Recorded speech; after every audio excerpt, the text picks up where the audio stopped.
This is Papa Smurf. You're listening to Our Lifestyle, the podcast, with ODB and the Mayor.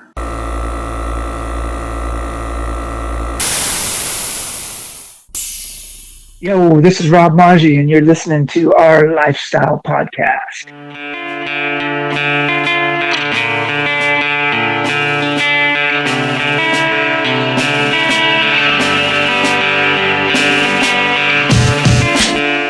Yo, as we get started, we want to thank our title sponsor, Scrapin' the Coast. You can visit scrapinthecoast.com for more information. Their next event, 22nd annual, is going to be the last weekend in June. They haven't yet announced it for 2024, but rest assured we will be out there. One of the biggest, baddest shows in the country. Get ready for more information coming soon on Scrapin' the Coast. Tap on the hashtag #ScrapinTheCoast for more information. We appreciate the continued support of Custom Car Show Productions. Yo, it's Our Lifestyle Podcast, also known as OLP, episode 344. If you're hearing this, bear with us this episode. We're going to continue to make improvements, but this is going to be our first episode with video. We got Miggity Mike the Mayor, or is he out gallivanting? No, bro, I'm here live in color with ODB. So excited to be here, bro. Tuesday, absolutely blast today. And man, it was so much better than yesterday. So, hey, I'm living the dream, baby. Got my bitch ultra, and I'm sitting here talking to ODB. How can it get any better than that? You know it. So if you're on Spotify, Pandora, Apple Podcasts, however you're listening, just know you can go over to YouTube now and you can watch us. Now, again, we're going to continue to improve the audio because this is a totally different experience for us, the way we're doing it. So just bear with us. But, Mike, I'm wearing my Scrapin' the Coast shirt. We got to give a huge shout out to Scrapin' the Coast, our title sponsor.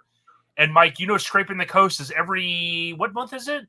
That would be June, buddy. And it's usually always the third weekend of June. And I want to say off the top of my head, I'm going to guess the 20th through the 24th of 2024.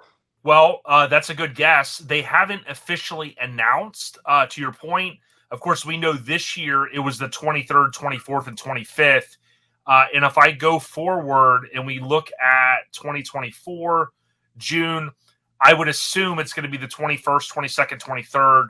Bottom line, typically it's the third weekend in the month of June. So Come on out to Biloxi and rock it with OLP and see all the awesome rides. Dude, every year we always come up, we always show up, and we have a blast. So, guys, come out and join us. And, guys, let's just go ahead and do it this. Everybody complains about how hot it is. But as ODB always says, take advantage of that free on poisoning on the inside. There's no reason to be outside and in that heat. Go ahead and get your spot indoors. Come shack up and hang out with OLP when we're indoors at the Coliseum. You can't go wrong being inside. Yeah, Scrapin' the Coast on Instagram, Scrapin' the Coast with an IN.com for more information. But Mike, episode 344, this one's a special episode. Mike and I, we're going to try to keep our intro a little shorter. The key thing is we've got a special guest, Jeff Davy. Now, he's no stranger to OLP. He's been on OLP. It's been a while, but he's also my title sponsor over on Lincoln Attic Podcast. So Jeff is going to share, Mike, a very personal story, something that impacted him 1 year ago on day one of this episode on November 17th. He hit me up a couple weeks ago and he goes, "Yo, Jay, I went through some things last year and not a lot of people know. Some of my close friends do, but he goes, hey, let's team up OLP and Devious Customs and let's get this story out there." And I tell you, Mike, if nothing else, I think people, some people are going to listen to it and they may be able to get some nuggets from it, so to speak, and maybe realize they can make some changes if they want to, or if they feel they need to in their life, or certainly they may just get, some good content out of it. But I can tell you, it's a very personal story, Mike, and I'm glad that Jeff took the time and reached out to us, OLP. It meant a lot, man. I mean, he's a big name, about 23 years in business, Devious Customs. They're doing amazing builds over there, so I can't thank him enough. No, dude, great guy. Remember the first time meeting him, we were actually at SEMA. Yeah. And this is what, 5 years ago now? 5 or 6 years ago. 5 or 6 years ago, and just super nice guy, and just the stories that this guy's got. So I can only imagine. Look forward to hearing it. That's going to drop on Friday. So look forward to hearing that story. I'm going to try to link up with Riggedy Ruben. Now, I had fun doing the last episode, Mike, but I'll tell you this. I did forget some things. Brett, for instance, that owns Stranger, Joey Whitby took me to his house, and it was so cool to slap hands with Brett, meet his wife, see his house, see some of the stuff he's got going on, including the Stranger, which I don't know if you saw is going to be at Mini Nats. Mm-hmm. Dude, amazing. So I am going to try to link up with Ruben just to talk a little bit about some of the additional SEMA stuff that I didn't get a chance to last episode. But Mike, the episode overview, as you take another swig, is brought to you by our family at Hammered Weekend Wear.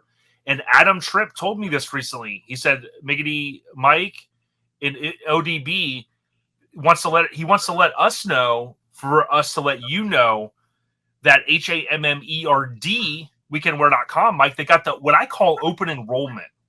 They've got it open for the 2024 calendar year. Do you know what that means, Mike? One price for what? Time. One price for what? One price for all shirts. All subscription hoodies. Time. Banners, hoodies, shirts, the whole 9 yards, guys. Go out there and you pay one time, and every time there's a new release comes out, boom, you got it. Yeah, it's very similar to like a subscription to, like, for instance, a magazine. Mini Truckin's coming back soon. There's going to be subscriptions on those, and you automatically get the new drops through Hammered Weekend Wear. They're mailed to you directly, and it's a very unique experience that you get in our scene. I don't know anybody else doing it. HAMMERD weekendwear.com. But Biggity Mike the Mayor, speaking of what's going down, dude, as I kind of relax a little bit here in my chair, trying to get on your level, we haven't been able to sync up the last couple weeks, and I kind of feel like the gallivanting has been ramped up. But my understanding is it is also your busy season. I mean, is that true, or are you really just blowing some smoke? Well, Jay, I'm always busy, brother. So, in season, out of season, it's always busy season here in Southwest Florida for the Mayor. So, bro, I always got something going. I always got something. Brewing. If it's not the home watch business, it's the car show. It's always something, man. The post office, you name it, we're doing it. And hey, we got this podcast. And guys, want to give a shout out. Thanks for all those that supported our last drop. Everything has been mailed out. Everything is on its way. I've seen a lot of people actually got their stuff. Because I seen ODB and Mrs. ODB actually modeling. They started their modeling career. And so I seen that post, and I've seen a bunch of other people getting their stuff as well. So thank you for the support, as always. And we had one little mishap where one ended up in Texas that was supposed to be in Florida. Don't ask me. I don't know how that happens. I have no idea. But the guy did get it, so it's all good. Yeah, I love it. Yeah, thanks, Mike, for the update. Something I'll tell you is, coming back from SEMA, I came back a little bit early. Some of the kinfolk, I won't share their names, they did get the SEMA sickness. As it's been known, Mike, it's not as elusive as like, the Loch Ness Monster. SEMA sickness is real. I was able to come back as Mr. Germaphobe, man, and I had washed my hands a million times. And for whatever reason, knock on wood, I didn't get sick. I did some family stuff at the tail end. I know Randy had a great time going to Kicker. Mike Barsha, who we had on, thanks, Mike, for coming on. I'll say this. He got a chance to, dude, he went for 3 for 3. So he hits SEMA. You talk about living the life. Then he hits a Day to Remember, which is like a mile from the California border. He says it's the furthest his truck's been west. And then, oh, by the way, he comes back with a 1-2 punch, and he's at Dino's Get Down. And Mike, listen. The Mecca, bro. Everybody in the world was at Dino's. We got to tip our cap. I mean, he is really – CK Magazine said this in one of their posts. They said Dino and his wife, they're really kind of ambassadors, if you really think about it, one of my favorite words. Though he's an ambassador with him and his wife to that entire I don't want to just call it the C10 world. I mean, really, if you think about the truck scene for 9,000 plus trucks, dude, mind blown. Dude, Chevy heaven. I'm going to call it Chevy heaven because, man, it was anything Chevy you could think of, it was there. And hats off to those guys for being able to pull off and do what they did because that was unbelievable. And to see that aerial shot of everything there, I mean, I was counting and I stopped at 22:53. I was like, bro, my eyes started hurting. I couldn't count no more. Man. You're Rain Man. But see, Mike, listen, there was a rumor going around. Okay. I don't know. I was told not to share this, that you were in email and you were really having almost trying to wrestle him to the ground, trying to bring the banana hammock out there. And he had to tell you, and my understanding was you were even willing to slap a Chevrolet bow tie on it if you had to try to sneak it in. Well, I mean, hey, I tried telling him, it's like, bro, it's got an LS in it. Come on. It's got an LS, like Scotty the Body keeps trying to claim that he's got an LS in his Mazda, which we all know is a damn a V6, but he keeps trying to push that it's a damn an LS, but whatever. And he still wouldn't let me bring the Mazda out there. So, hey, it's all good. One day we are going to make it out there though. That I promise you. And hopefully it'll be as early as next year. Because that to me, hey, straight up, I think I'd rather go to Dino's Get Down than SEMA, but I didn't say that out loud. Nobody else heard me. Okay. I think the whole automotive world, a lot of the truck guys and ladies are saying that. But I want to give a shout out. Speaking of Scotty the Body, he's a good dude. He always calls and checks on me. I know he can never, Mike, he always tells me he can never get through the Mike the Mayor's bat line. He That's said not true. We talked today. Constantly getting thrown in right to the weeds, to the voicemail. But listen, Scotty the Body and Jenna Lease said that she'll project manage Smutfest. She said that she's going to be counsel to OLP for any kind of, illegitimate type suits that come, because Mike, we've got you on the team, so we've got to be careful because, we've constantly got people reaching out trying to take. Well, here's the deal. Jenna Lease is first. She's got this new. You remember what she did for cruisers, cops and cruisers? The song. Okay. Well, she's now come up with a song for Eastbound Get Down. So I told her if we're going to release this song, she has to come on to OLP and release it, worldwide release on OLP first. See, I like this because you're working on the Gallivant Man and you're trying to get the promotional side down because, dude, you're no stranger to shows. Eastbound Get Down. You got the hat on, and Mike, I'm hearing it's quickly becoming one of the biggest, baddest shows on the Eastern Seaboard, and they have to go to eastboundgetdownshow.com because you showed me one day the emails. I cannot believe the amount of registrations, and I tell you what, that means people want to get out of the cold up north and come down to the Sunshine State. And that is the whole point of having Eastbound Get Down in January in the Sunshine State. Leave all that snow, leave all that cold, and come on down here. It's absolutely beautiful. I was just talking to Damian Davis today, and Damian had a light bulb pop up on his head and said, you know what, Mike? We can bring vehicles down on the beach there in Daytona. Let's do a photo shoot down on the beach in Daytona. And I was like, Damian, that's fucking brilliant, bro. So, guys, come on down to Eastbound Get Down, and let's get with Damian Davis, and let's do a photo shoot down on the beach at Eastbound Get Down. Can I ratchet it up just one? Because, Mike, you can always get one more click on a ratchet strap, can't you? You know what I mean? Like even if John Lopez is over there and he gets down there, I know I can get one more click. You know what I'm saying? Always. So I'm gonna ratchet her up and I'm gonna say, dude, why don't we do this? You guys do your big group photo, but you get everybody.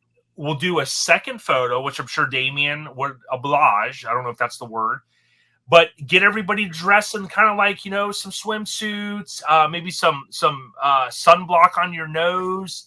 Get you one of those big beach ball deals. Maybe recreate the Eastbound Get Down artwork. And just kind of maybe add some flavor, Mike, and I think it'll be fun. Bro, flamingos and beach balls, and you're good to go, bro.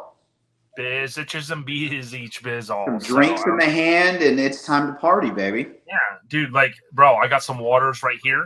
Yeah.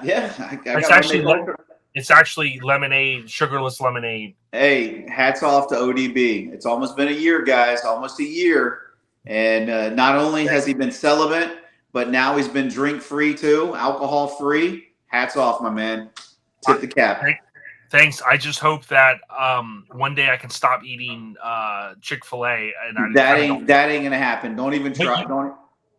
You gave me good feedback. You said, "Hey, keep eating it." So I said, yes, "Okay." Yes. Right. Yes. The more you eat it, you're gonna eventually get tired of it, and you're gonna stop eating it. So just keep doing your thing.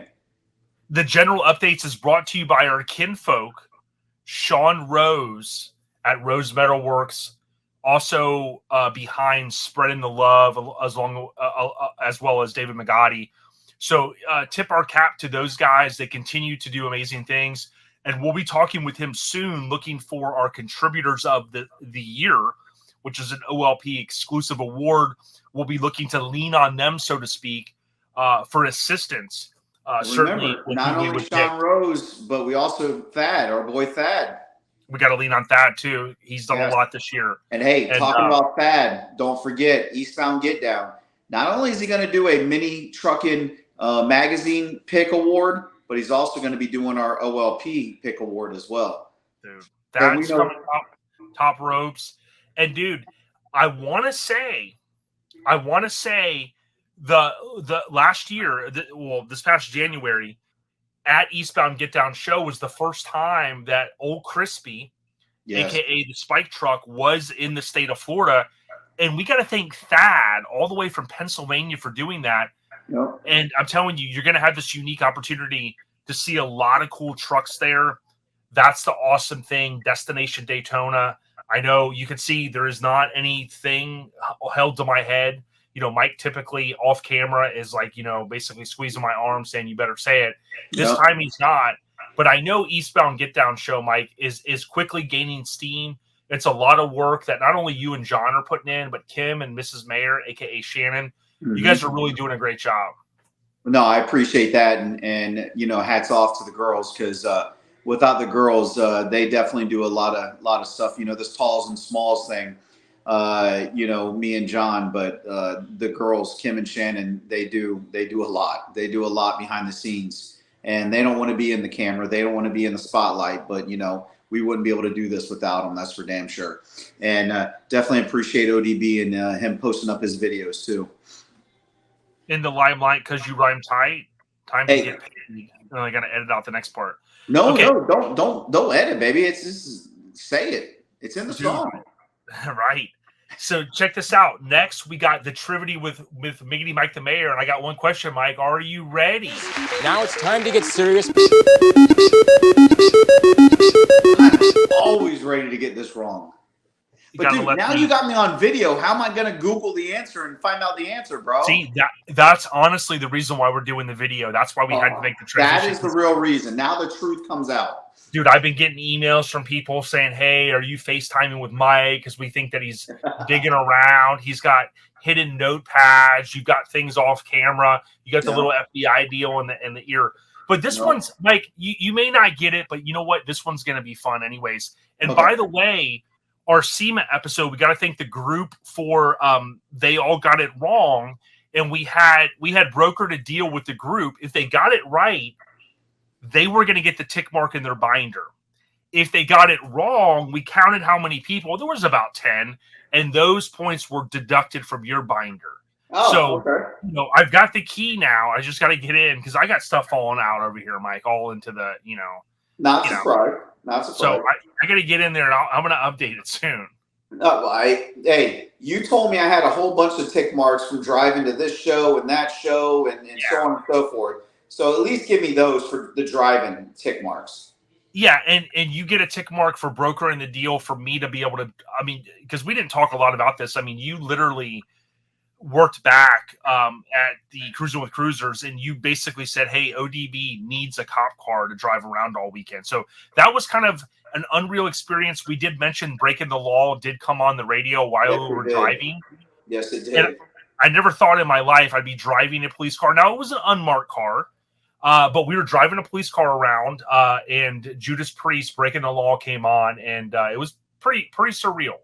Bro, it still had the sirens. It still had the lights. It still had the cage. Dude, it was legit. It was absolutely legit. Guys, if y'all are in or around Whitesburg, Kentucky, make sure you guys check it out and you guys get your ass there and support that local show because, man, we had a freaking blast at that show. So definitely look forward to going back there again next year.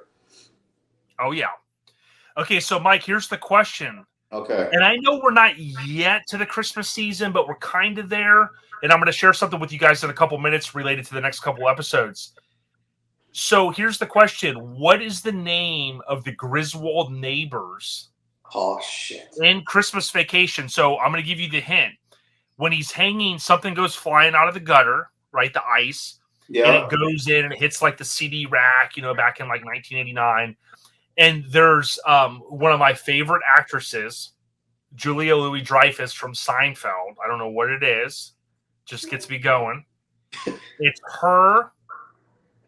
Her name starts with an M, and I'm not going to give you the hint, with her husband. And at one point he goes, I don't know, so-and-so. And then they respond with, I don't know, with her name. I know that's a hard one. But I figured the Airhead Nation, they're driving around, they're listening, and they like to play along as well. So we've got them right now kind of going, I know it. It's on the tip of my tongue. You said it starts with an M. Now, is that the first name or the last name? That's the first name of Julia Louis-Dreyfus. Yay. Her name. Okay, so is it Monica? No.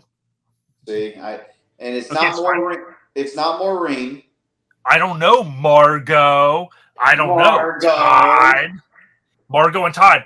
And, dude, the reason why I bring that up is I don't know if it was this year, I think it was last year, someone dressed like it would. Dude, tell me that's not a good Halloween costume. You know what I mean?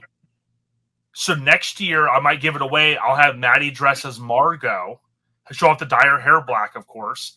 And then I'll be Todd. You're going to be Todd. Okay. All right. Why Todd. not, right?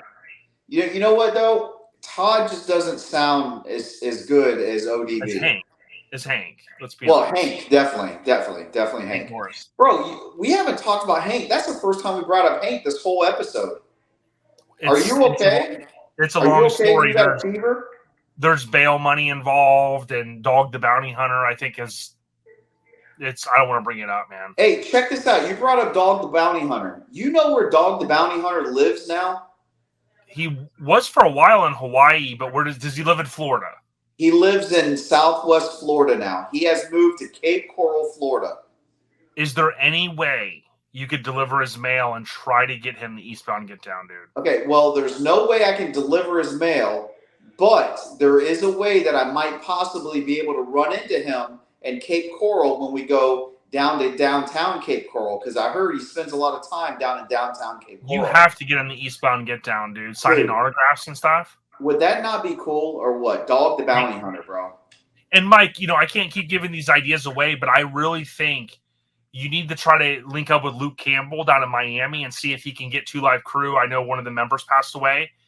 If 2 Live Crew could perform at eastbound get down, dude. So 2 Live Crew and Dog the Bounty Hunter. Yep. And then start the rumors now. Hashtag it. Let's do it. Then we'll get Tom to try to get Vanilla Ice there. You know what I mean? Hey, dude, could you imagine? Vanilla Ice, 2 Live Crew, and Dog the Bounty Hunter. All at eastbound get down. Bro. Bro. Be the biggest kind of show. So check this out. The Trivia with Mike is brought to you by the Kinfolk at The Sparks Show. Visit thesparksshow.com every August in Sevierville, Tennessee. It's one of the biggest, baddest growing shows. 10th anniversary just happened. And Mike, this is the only stamp of approval you need when Mr. Phil Fowler sees the show, sees the cruising photos, sees the video. He says, hey, I want to add that to my list in 2024. That's all you need to know. Send the guy a check. Shout out to Phil Fowler, thesparkshow.com for more, and, of course, The Spark Show on Instagram. So, Mike, next we got ODB Live and Uncut. And this one's going to be quick. At the end of this episode, we're going to roll into audio with Jeff Davy, and you're going to see it if you're watching on YouTube. And I can't thank Jeff enough. Again, it's a very personal story. I also share, I had no idea what Jeff was going through last November. And as Mike alluded a little bit ago, I basically kind of made some changes in my personal life in December. And it was going to be a week, and then it turned into 2 weeks. That quickly turned into a month, and now it's been 11 months. And certainly what you'll hear us talk about is, bottom line is, not trying to be the fatherly figure and tell people what to do, but trying to get people to open their eyes. If you may recall, a couple of months ago, Mike even shared, or several episodes ago, Mike had shared a little bit of a change that he was making based upon some direction from his doctor, right? We're all kind of getting a little older. I know I'm going to be 45, and I think it's just something to think about, whether it's debt you're working on, diet, health, working out, alcohol, maybe consuming less.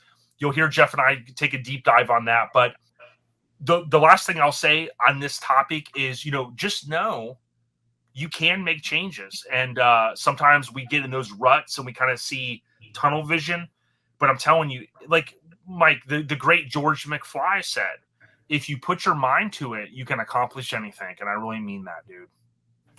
Hey, I just won that damn book that tells me that, the Chicago Cubs actually win the World Series and win a whole. I got one back here. I could grab it right now. Oh, okay. Okay. Yeah. Hold on. You want the scores this weekend? Here, hold on. But hey, Mike, if I let you use it, I'd have to. Bro, like I said, if anybody's got it, ODB is the one that's got it there somewhere. If it's I got some stuff falling out in here, and I'm trying to just kind of clean up. If it's not in your man cave, it's definitely in your shop. One of the two, it's going to be there. Dude. And I know there was a hashtag that had started about, bring the Bing. Hey, guys, get ready because bring the Bing is coming. I don't know, man. Oh, I know. Yeah.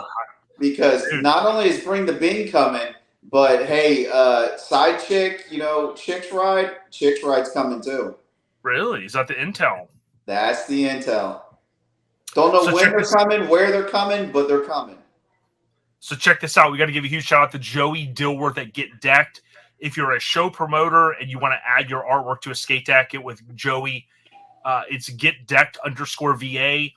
Also know that Joey Dilworth, just how it sounds, is on Facebook. And oh, by the way, if you, for the holidays, want to put a photo or something that you have on a skate deck, Joey does, you have to get with him in advance. He does typically take care of those type of requests. So, of course, you're going to maybe have a little bit of an elevated cost if it's a one-off. But I can tell you, Mike, when Kyle Fannin, a.k.a. K-Dog, is trafficking hundreds of skate decks across state lines, let's be honest, for Lone Star Throwdown, and they're coming from Joey Dilworth, stuff's about to go down. And that's what Joey Dilworth is doing for the scene. So shout out, tip of the cap to Joey Dilworth at Get Decked. Oh, absolutely. Because I tell you what, we had the pre-sale for all of our decks for Eastbound Get Down, and we absolutely killed it. So thank you guys for that. And Joey will have more for us at Eastbound Get Down. So guys, if you didn't get in on the pre-sale, don't worry. We'll have more at the show. And that's courtesy of Joey Dilworth with Get Decked. So, oh yeah, I know we talked about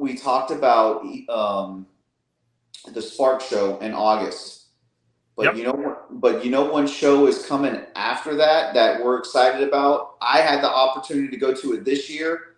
Yeah, OLP will be there again next year. What show is that? What show is that? Freaking with an IN. Freaking Weekend, dude. And Mike, they just posted on Instagram. You have to look them up. Freaking Weekend. They just posted about what's going down next year, and that's the cool thing that I think that they're doing is they're already promoting, Mike, and that's words for any show promoter. Just know, in my opinion, and Mike can speak because he is a show promoter. In my opinion, you got to keep the boots, the noise and all of that going all year, and granted, it's only been a couple months, but bottom line is they're already getting in line. Freaking Weekend for next September 2024 out there, Mike, in Biloxi. Yes, and it's at the Hare Casino and Resort, Dude, get your hotel. You stay on property. Shows right across the street. You can't miss out. It's right on the water. It is a blast. It is a freaking weekend. And dude, I can't wait for next year. I had a blast this year, and definitely look forward to going back again next year. Yeah, and if you Google or on Facebook, they've got about 1,000 followers, but it'll take you to the freaking with an IN weekend.com. And I do believe the Instagram is also the same. I think it's Instagram / the freaking weekend. Let's see if it's show or without the show. Yeah. So it's the freaking weekend show on Instagram. So since we're doing this video stuff, don't have my phone right here front and center, but certainly shout out to them and thanks, Mike, for doing that. Oh, no, absolutely. Come out and see OLP because we will be set up there next year. Looking forward to it. Yeah, we can't wait. Now, I'm going to condense a little bit of the scene updates. The number one thing I'm going to say is the last episode, Brandon came on from Street Trucks, the editor, and, we've been hinting about this. I think it's no secret. Randy Frederick, when he won one of the show-off series shows, that guaranteed a cover. So I'm not going to go into a lot of detail, but if you've been listening, you can certainly put the pieces of the puzzle together. We've been really promoting January 2024. So what I would tell you is be on the lookout for that. And again, as Brandon and I mentioned, when we were at SEMA, you can go right on the Street Trucks website and you can buy a subscription or these individual issues. The reason that's important is a lot of us are going to want to end up securing one of those copies for January 2024. They may not be easy to get depending on where you live. Don't just throw the towel in. Go on the Street Trucks, just Google Street Trucks, streettrucksmag.com, and you can buy those individual issues, as Brandon said, for the same price. Now, Mike, this truck right here, his name's Jason, also known as Rocco's dad on Instagram. When Jeff and I start our segment, we're going to mention this truck because, ironically enough, Jeff at Devious Customs, they built this truck. His shop did. This truck was on Bring a Trailer just a short bit ago, and it ended. It did not sell, didn't hit the reserve. But I want to give a shout out to him. This thing was pretty crazy, and it was just 5 years ago, Mike, that in California they had the fires where this truck was burned. So when I talked with Jeff the other day, that was the 5th anniversary. This truck was in the fires and it was rebuilt. So good can come out of bad situations. I think this truck is one thing that kind of emerged from the fire, so to speak. But certainly I wanted to give him a shout out during the scene updates. We also want to mention this. If you look at this issue, if you're watching on YouTube, I'm pointing out page 44. Mike, Anchors Away. When you think about, the truck, the award that he won for us last year, and I'm going to turn to it right here, a tribute truck with meaning. So again, if you're watching on YouTube, you're seeing what I'm showing here. I believe this was shot at Battle in Bama. And if we get in here and we talk about Shane Andrews, he's from Blakesville, Georgia, what I wanted to mention. So Georgia's in the house. But, Street Trucks has continued to feature mini trucks, and print is, I don't want to say on the downfall, but the world that we live in, a lot of the younger generation is on YouTube. Obviously, we're transitioning more to YouTube as well here, but certainly go out and support the scene if you can, like going to shows, buying these magazines. I think it's the utmost importance, Mike. Well, you mentioned earlier, first of all, Shane Andrews, he just had surgery. So, hey, we want to wish you from OLP a fast and quick recovery, number one. Number two, you mentioned Mini Truck Magazine. Mini Truck Magazine is coming back, guys. And heads up, they just released new stickers. So go out, check out minitruckin.com, I believe is the website. .net, I'm sorry, thank you. And pick you up some, support those guys and pick you up some stickers. But Street Trucks, like you said before, go out, support the print magazines, guys, because if we don't support it, they won't be around. They are putting mini trucks in Street Trucks, so definitely go out and support these guys. And hey, our boy Randy, congratulations. We all know if you've been paying attention, you know what's about to happen. And not only will he get the cover in street trucks, yes, his head's going to blow up, but his head's already big, but well deserved too, by the way. He also will be at Eastbound Get Down. So if you haven't seen the truck in person yet, come out January 12th through the 14th, Eastbound Get Down, Destination Daytona, and see. Oh, yep, his or yours? Which one? Oh, mine. Yeah, mine. Yeah. Oh, okay. And check out Two Ballistic at Eastbound Get Down. It's freaking beautiful truck.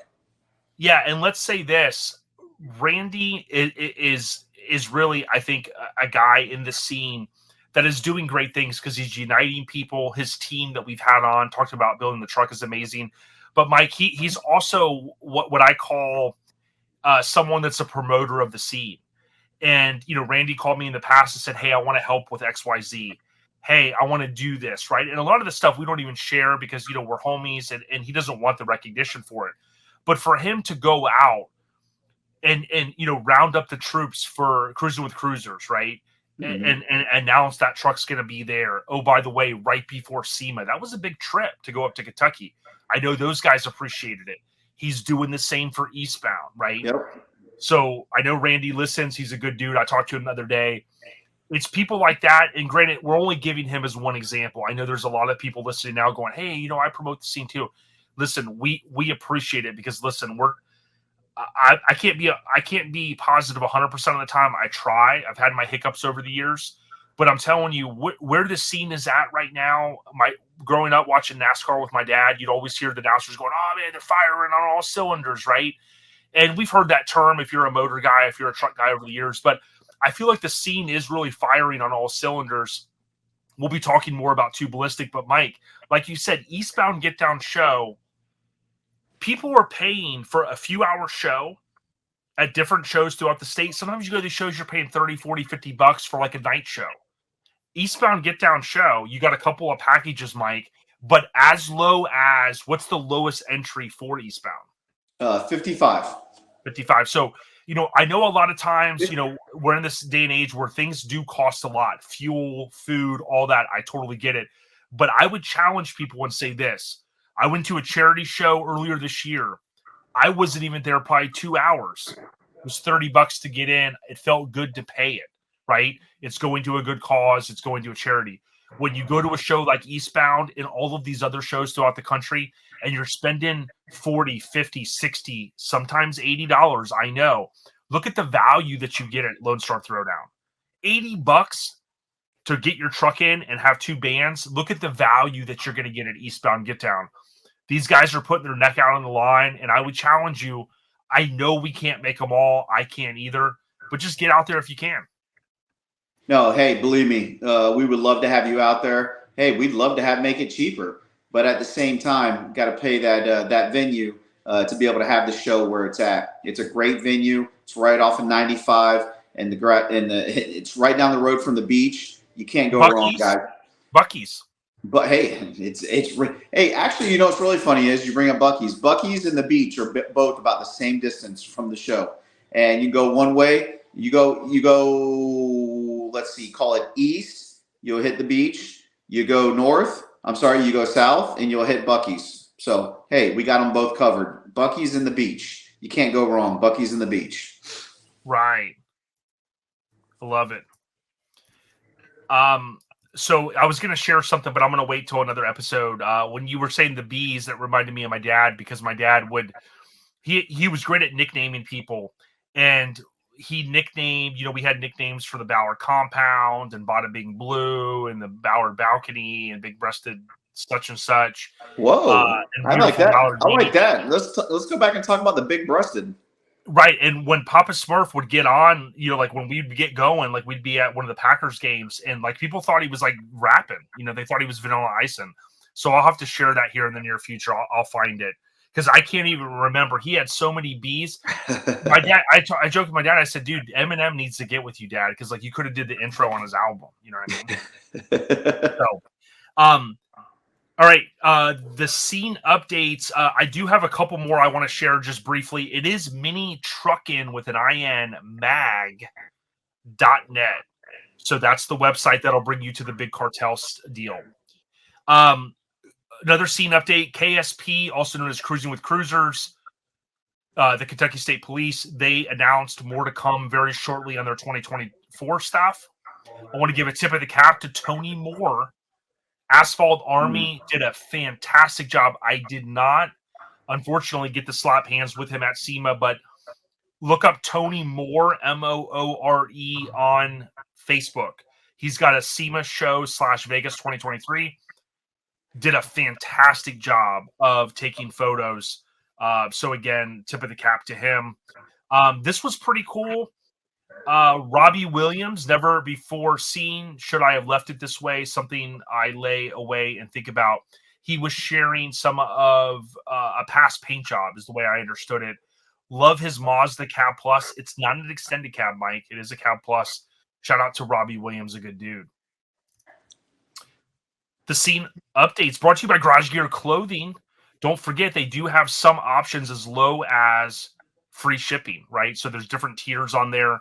GarageGearClothing.com, sport truck, full size, mini truck, you name it, free shipping, options available, also at different shows throughout the country. Let Garage Gear Clothing know that ODB sent you. ODB and the mayor, let's be honest, because the mayor is not gallivanting today. He is here, unless, is that an AI hologram? I could be wrong. No, Okay. Bubba, I'm here. I'm here with the one and only ODB. Oh, yeah. So I want to wrap this up with a couple things, and then we'll get out of here because, Mike, I know you want to eat. You just got home. The show updates, I'm not going to go through the full calendar right now, but I want to say please check out Local Rides with a Z, RIDEZ mag. Local Rides mag. These guys are doing cool stuff. Many of you are always wanting more content. It's very affordable. They're on Instagram. You can link into their website from the bio. And Mike, you know, a lot of people in the scene, we've seen magazines come and go, but these guys are really putting in a lot of effort. They reached out and said, hey, I want to partner with OLP. We're going to have an ad in this next issue. And I would challenge you, even if you just buy one, right? And they've got some on sale less than $10. Buy one, see what you think.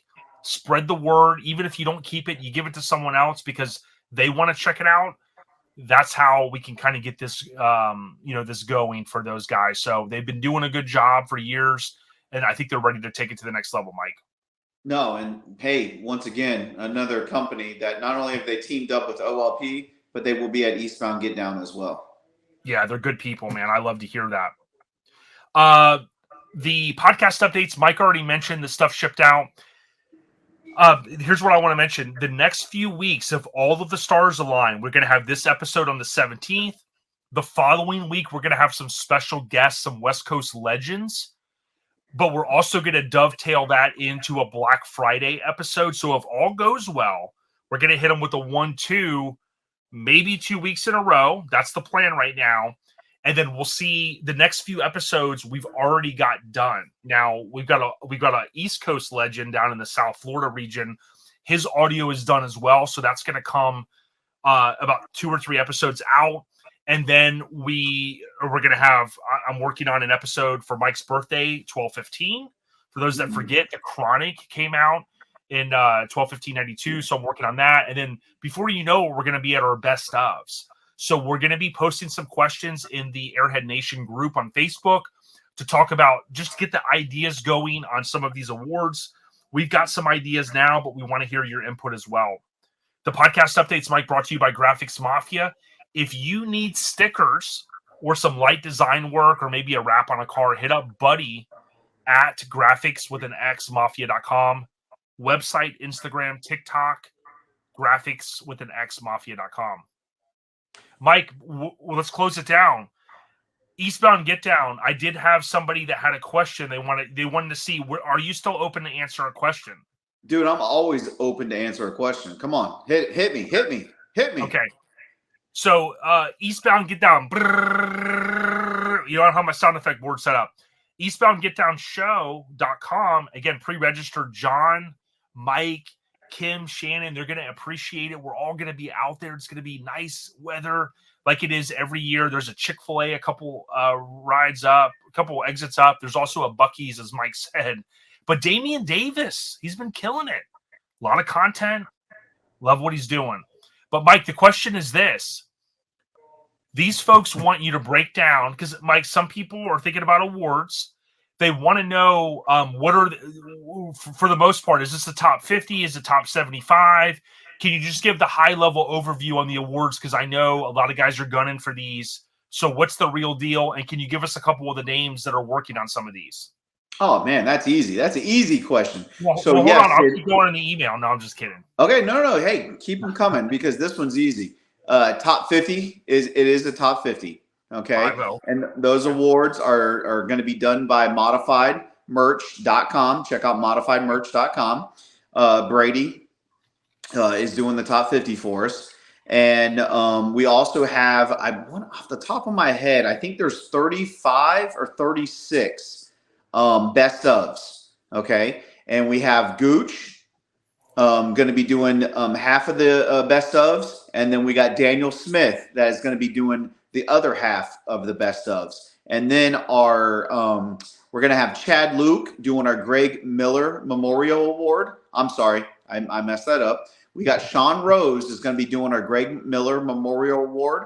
And then we have Chad Luke going to be doing our Anthony Strong Memorial Award. Luke! Yes. And then we got Tank. Keith Tank is going to be doing Fat Tanks is going to be doing our Club Participation Award. So those are all of our guys that are going to be doing our awards for us. And like I said, the typical best of show overall, best show car, best show truck, best mini truck, best full size, best SUV, best lowrider, best bike, all those different best ofs. We're going to have plenty of best ofs. And then, of course, like I said before, we're going to have Thad is going to be doing our OLP pick award. And then he's also going to be doing our Mini Truckin Magazine pick award. So Thad's going to be doing those two awards as well. So actually, I think we're going to be closer to almost 40 best ofs with the top 50. So there's about 90 awards total for Eastbound Get Down. And so it's guys, we got plenty of awards. We just need y'all to come out and let's come out and capture those. Because like I said, dude, we got Gooch with Gooch Customs, and we got Daniel Smith with Smith Works. So those two make a hell of a team, and they're going to knock out these best ofs for us this year. Yeah, thanks, Daniel, for coming on the last episode. He obviously, if you think about Mike Finnegan's truck at SEMA, the Mini, hit him with the 1-2 punch. He's got Barshes there. I mean, to be able to have the honor of working on that truck. Yep. So there's a lot of good stuff that's going on in the state of Florida, Mike, including Eastbound Get Down. And I appreciate you kind of giving the intel because, I know we joke about trophies and stuff, but it is cool to kind of know what's coming up and what to expect. So it's going to be a great weekend. And I would tell people, come on out to Florida. You got people coming from far and wide. It's going to be a good time. As we close it down, I want to say the FAQ for Eastbound Get Down is brought to you by C&S Metalworks. Hit up Chris and team at C&S Metalworks on Facebook as well as Instagram. It's CS-Metalworks with an S.com or C&S Metalworks on Instagram. Mike, if they're on YouTube, I think we're going to cut into Jeff Davies' video now. Because I don't know if I gave Ruben a heads up that we had to do video for going forward. So with that being said, we'll capture his audio for the podcast. So if you're watching on YouTube, finish it out here. Then if you can, jump over and stream it on your favorite podcast app. Mike, I think we may, hopefully I didn't forget anybody. We want to thank C&S Metalworks for Graphics Mafia, Local Rides Mag, Freaking Weekend, Garage Gear Clothing, Joey at Get Deck, The Spark Show, Rose Metalworks, a.k.a. Spreading the Love, Hammered Weekend Wear, and, of course, our title sponsor every June, as Biggity Mike the Mayor said, Scraping the Coast. Rest in peace to the big homie, Greg Miller. I'm rocking the Spreading the Love right now. The love is real. Stay on the rise, everyone. And if you've checked us out here, leave an emoji comment on YouTube. It helps the algorithm stuff. And Biggity Mike the Mayor, dude, stay on the rise. Don't kill yourself. Never. In case they don't listen day one next week, if we get that episode out, happy Thanksgiving. Be safe, Black Friday. Don't trample anybody. No. Those damn big screen TVs ain't worth it, guys. Come on. Yeah. 50-inch screen, leather green. 50-inch screen, money green, leather sofa. Got 2 rides, a limousine with a chauffeur. All right, Bingo. brother. Bingo. Be good, Mike. Hey, always, brother. And thank you for having me. Thanks for doing what you do. Keep doing your thing. And, dude, you just keep taking it to another level every single time. So keep doing you, ODB. Appreciate you. Love you, brother. Everybody, have a great day. Have a great weekend. And, hey, guys, stay low. On the rise, y'all. Peace. Hey, it's ODB. We're getting ready to call Riggedy Ruben, a.k.a. the Booka. This interview is brought to you by our family at Southeast Mini Truckin Nationals every April in Maggie Valley, North Carolina. Now, of course, the submissions are all in. Many of you have gotten, hopefully, a good response in terms of to pay your fee. Even if you don't get in with the coveted golden ticket, we highly suggest that you still come out to Maggie Valley, North Carolina for the 30th anniversary of Southeast Mini Truckin Nats. I would tell you this, it's one of the biggest, baddest truck shows in the country in terms of mini trucks. You can cruise, you can get a band to go in and see the show for a couple of days. So more information available at Mini Nats on Instagram and Facebook. Shout out to Jason Bell and team. We'll have him on early next year to talk a little bit about the festivities. Let's jump into the audio with Ruben Arteaga, the Booka.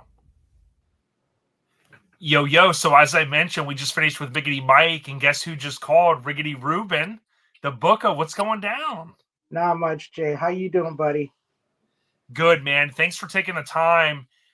I felt like the last episode, I had to rush. I was under the gun to get it out that Friday. One of probably the quickest episodes we turned around with that content from that week. But, dude, I just got to say this, man. It was so good linking up with you out there. You know, we didn't get to spend a lot of time, but I always like hanging out with you. And, of course, Chris was there. And, man, it just was a lot of fun. Yeah, it sure was. And, you know, I this year I didn't make it to the Hall of Fame. I was there maybe about 20 minutes after it was all said and done. And we linked up right away and we got to hang out. I saw Ron and Jeff, Mini Garage was there. And, you know, then we all went to dinner right there in that casino or that hotel. And good times like always, man, you know? Yeah.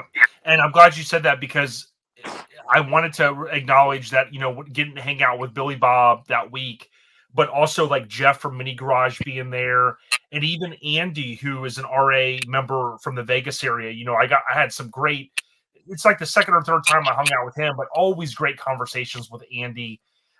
Getting to go to Brett's house, you know, Joey took me there because Joey had his truck stored. And of course, like, it's funny because I'm naming these RA guys, but you know, that's the cool thing about our scene. You know, there's a lot of good dudes out there, and certainly you named some of them, and that whole festivities was fun. I know that you made it to all of them, so it was cool to see you there. Even though you got there at the tail end, you were busy, you still made it. And it was cool. I didn't talk a lot about it, but Bob did announce like he's going to step on a little bit from the Mini Truck Hall of Fame. I think he's going to focus on health and some other things.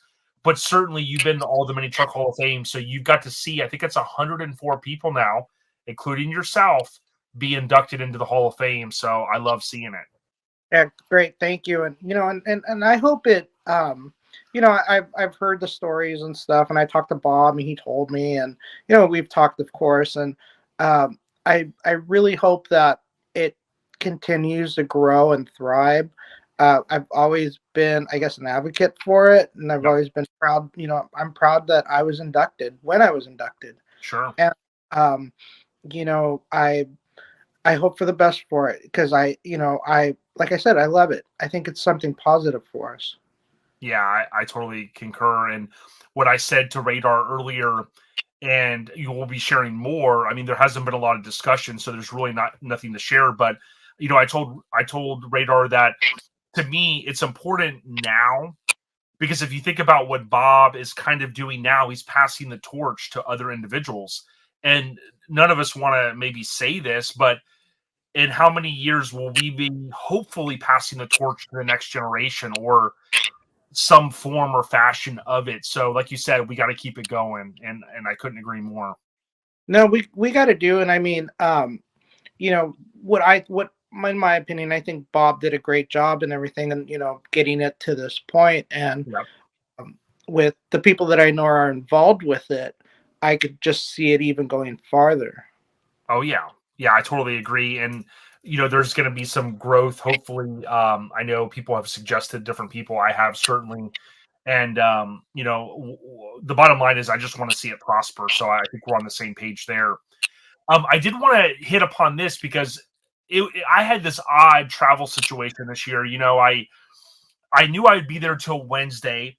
We got up super early. We peeled out of there. The Uber schedule was awesome because we scheduled it the previous night. They came early. We got to the airport kind of before they even opened, which was kind of unreal. But I didn't get a chance to mention Chuck Dog. You know, I had such a good time hanging out with him. I'm glad he went. But you also got to experience SEMA a couple extra days. I know you floated around and did some different things. But, like, if you were to sum up SEMA for this week, Ruben, in your mind, like, what are some of the words and thoughts that come to your mind? Oh, man. You know what? It just continues to grow and grow. And to see it, you know, there were those few years there where, you know, they couldn't fill up halls and attendance was kind of down and whatnot, but to see it prosper after COVID, you know, and this is what our third year after it coming back. And I just, it's grown, you know, the amount of foot traffic there.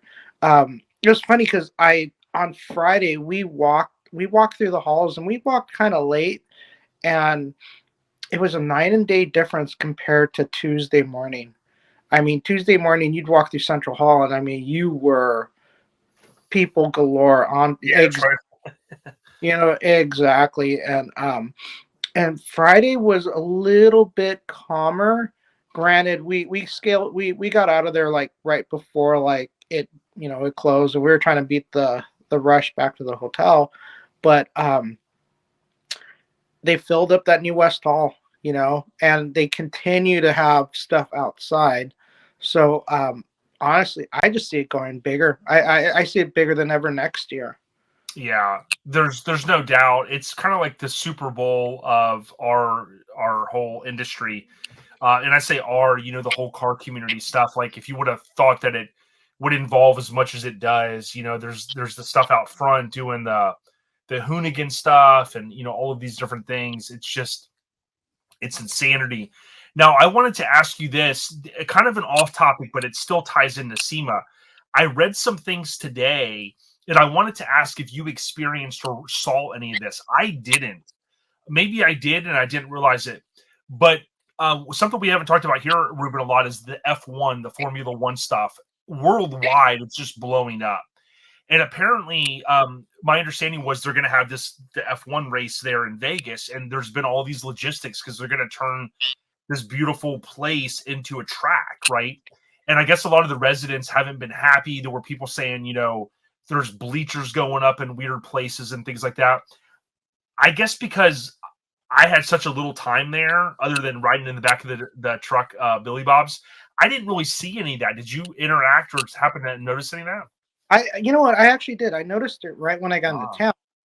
Again, I got into town and I was running late. I needed to stop and get gas, so I got gas off of Tropicana the 15.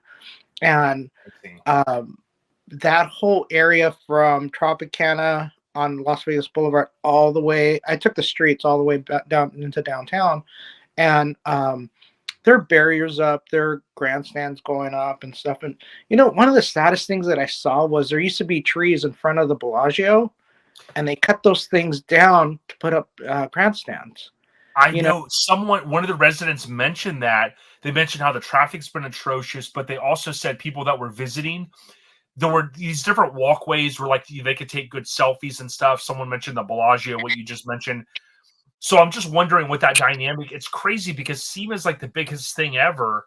and then you have this Formula F1 stuff that's going to be huge. It's like, it just seems like logistically, thank God I don't have to plan any of that, but it just seems like there's a lot going on in a small time period.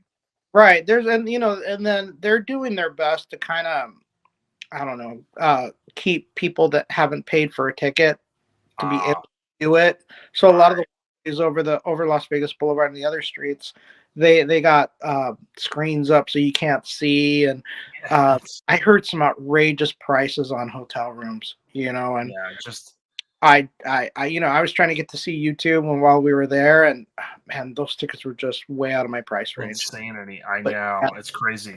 The Sphere was cool. Ron got to go one night. He went, and I wish my mind was all messed up from the time change. Although I've been there before, but I was all thrown out of whack, and I wish I would have got to do more with it because I enjoy watching. You can follow Sphere Vegas or something on Instagram for anybody that hasn't seen it, and you can see all the different cool animations. It's just mind-blowing. And I'll be honest, I finally saw some photos from inside it at the concerts, and it is a unique experience how they do. It's almost like IMAX on times 1,000. Right. It has that feel to it, and I guess from what I've heard, there's like no bad seat in the house. Yeah, which is crazy. Yeah, imagine seeing like GNR there or something. It'd be crazy. Right. But or U2, obviously. But here's something that blew my mind. If you were to ask me how many people were at SEMA, dude, I'd come up with the biggest number on my head and say, I don't know, 1 million people. I saw a post from Instagram from SEMA at SEMA show just a week afterwards. And one of the things I noticed was they mentioned, I think 161,000 people attended SEMA, which I have a hard time believing. Now, Ruben may have gotten a phone call if he went black on the screen, so I'll see if he comes back here in a second. This is part of, obviously, the evolution that we have here with the OLP, because what we're doing is we're not live streaming these segments. We're actually recording them, but on video, you add that whole other dynamic. But it sounds like Ruben's coming back here. Ruben, can you hear us? Hold on a second. Yeah, no problem. I feel like, right. I was just telling everybody, these are some things that we learn as we go. But here was the thing that blew my mind. At SEMA Show on Instagram, they mentioned, I think the week after SEMA, that approximately 160,000 people attended. It's like, man, it seemed like a lot more people than that, but there's no doubt to me, the fear that anybody had, like, oh my God, are all these companies going to pull out? Listen, there's companies that want to pay the money. There's companies that want these tax write-offs for promoting their stuff. There's companies, bottom line, that benefit from being there. And I don't think any time in our lifetime we're ever going to see SEMA be on the verge of going away. You know what? I don't think so. But, again, I think the, economics plays a big part in what, sure, what the dollar is doing, let's say, or the global dollar is doing. But I don't think it'll ever go away. I mean, you and I have had conversations about the future of it. And I don't know. I remember there used to be a time where if a manufacturer wasn't there, then you started questioning it. Are they having financial problems? Are they done? What's going on? And I don't think that's the case anymore. I think, and it's always been that place to where you see new products. Someone comes out with something new, it's usually there. And I don't think you could get away with showing something like that online or on social media or something. I think the presence should be there. Yeah, I totally agree.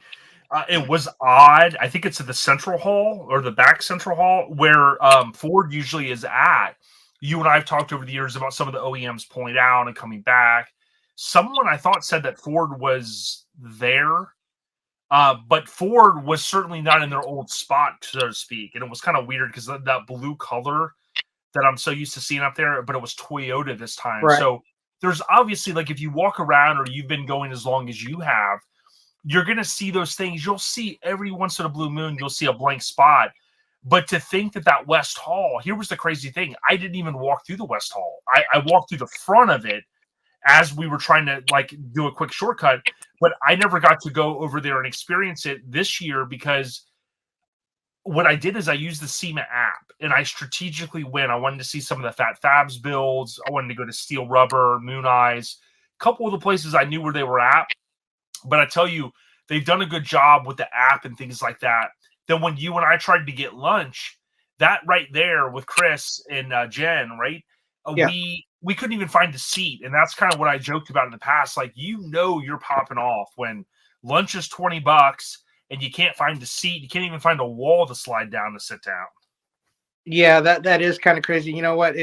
We run into that all the time, and I think I don't want to let in one of my little honey hole secrets or whatever you want to call it, but that West Hall, that new West Hall, has a pretty nice little food court, and for some reason we are always able to find a seat there. Yeah. But yeah, I mean, you know what? We sat next to a wall having our food and just kind of eating really quick. But yeah, you know, it's incredible. It's just amazing. You know, and you know, not to mention, you know, like, well, you brought up, or the West Hall rather. That was full of all the Outlander stuff and a lot of off-road stuff. And you know, you start walking through there and you're like, God, where was this stuff before? And I guess, yeah, a lot of it must have been outside, because, you know, I really don't remember, you know, where that stuff was. But, you know, even with all that being said, there were still a couple little spots, I believe, in the South Hall that weren't being used up, that they kind of had roped off and whatnot. But you know, the amount of vendors that you see there, I mean, Harbor Freight was there. I know. Yeah, we spent about an hour talking to the reps from Harbor Freight, and they were showing us some new products that they have out and stuff. And I mean, who would ever guess that a company like Harbor Freight would be at SEMA? And also too, in the upstairs of that South Hall, it was all tools. So I mean, we spent the better part of Wednesday in that hall. Yeah, and didn't they? Was that part of the other acronym? I always forget the other acronym. Apex. No, I believe. Well, I don't know. To be honest with you, no, because most of the Apex is at the other. That's what I thought. Yeah, because it seems like it's just a convergence of them wanting to have a little bit more presence there at SEMA. Right. You know what? In all these years that I've gone, I've never been to Apex. I've been invited, but I've never gone. Yep. A couple more things. Number one, I thought about this. You and I haven't talked about it. We definitely need to get Ryan Fringlinghouse on. But if you look at his stature, that where it was at before, it was already big. Alex, who, rest in peace, he's got lineage that ties back to that truck that was just finished under the West Coast Customs umbrella, right under Ryan and team, the Academy. And then, of course, you have Mike Finnegan's truck that has the connection, of course, to Alex, who. But I saw Ryan had posted something on Instagram, and I commented, like, man, I hope to meet you at SEMA. And then I thought to myself, dude, you see the stuff that he's doing with NASCAR now, and NASCAR's smart. I think they're trying to grow their base. And if you think about Ryan Fringlinghouse, the cult following that they have, and they're trying to get more people involved in that sport. And I thought it was pretty neat that there's a West Coast Customs car. Right. No, that's great for Ryan. You know, and you know what? I knew him before he was, you know, West Coast Customs. You know, and to see that guy like come up like that, that's awesome. It's pretty crazy, right? When you think about how big SEMA is, and you think about the trucks, how, you know, over the years we continue to say the truck market's unbelievable. You have these new truck prices hitting 80, 90 grand plus. You see these brand new trucks being laid out, but you see not as many mini trucks. But I'll tell you this, when you walk through the halls, I mean, trucks are a huge presence. Did you ever think in your lifetime that trucks would get to the stature that they are in terms of like almost truck sales? I'm sure in some states supersede car sales. Oh, I'm sure of it. But you know, the one thing that I grew up, my dad had a C10 and a couple of work trucks and whatnot. And the trucks of today are nothing like what, you know, I mean, it's a luxury vehicle pretty much, you know, and some of these trucks that you get into, some of the Fords, some of the higher end Fords and some of the higher end GM stuff and the Dodge stuff. I mean, it's like you're sitting in your living room, Right. Yeah. It's like as much as my house price was originally. I don't want to give too much information away, but it's insane. And it's cool in some ways because, I mean, listen, riding in Mike's 2021 Silverado, going to a show with that little 4-banger, it's nice because you're not stopping for fuel as much and things like that. But I'm going to stick to just riding in those trucks. I don't want to stick for paying for one of them. Yeah. Riding it is, cutting that check for one of those things or making that per month. I have no clue how somebody can do it. It's a house note. Yeah. Oh, yeah. We're talking with Ruben Arteaga, aka the Booka, R.A. Ruben. You can see, look, if you're on YouTube, check out underneath his name at C1500 Nonsense. If you ever wanted to know, that's Ruben, the guy behind the curtain over there sharing some cool stuff. Last question. We had Mike Barsha on the last episode. Your C1500 Nonsense. When you see that dually in person and you see all the extra work that was ratcheted up, you just got to think, dude, I mean, you start talking one of the goats of OBSs, let's be honest, right? Yeah, the stuff that he's done is just unimaginable. I mean, for one, I remember seeing the chassis when it was there, and the chassis is beautiful. And then he comes out with the body on it and painted and everything, and that thing was perfect. I know. No compromise. Yeah, it was insane. And then now for him to bring it back with that interior and the graphics and the wheels, dude, I don't think anybody could top that. That truck is just cool. Yeah, it's crazy. Before we talk about a day to remember, speaking of that, you had Barsha's dually there, and then a stone's throw away, also NC Florida.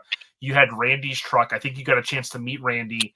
It's got to be a cool feeling because, listen, I don't want to date ourselves, but you were rolling you were kind of floating and rolling in those circles with Pat Nickel back in the day, and that had to have been a little bit of a blast from the past for you, knowing that you saw the original Ballistic in the flesh. Yeah, and I got to meet Randy on Friday, and we sat there and we talked for probably about an hour or so, and he's telling me the story on the truck, and I that truck is gorgeous.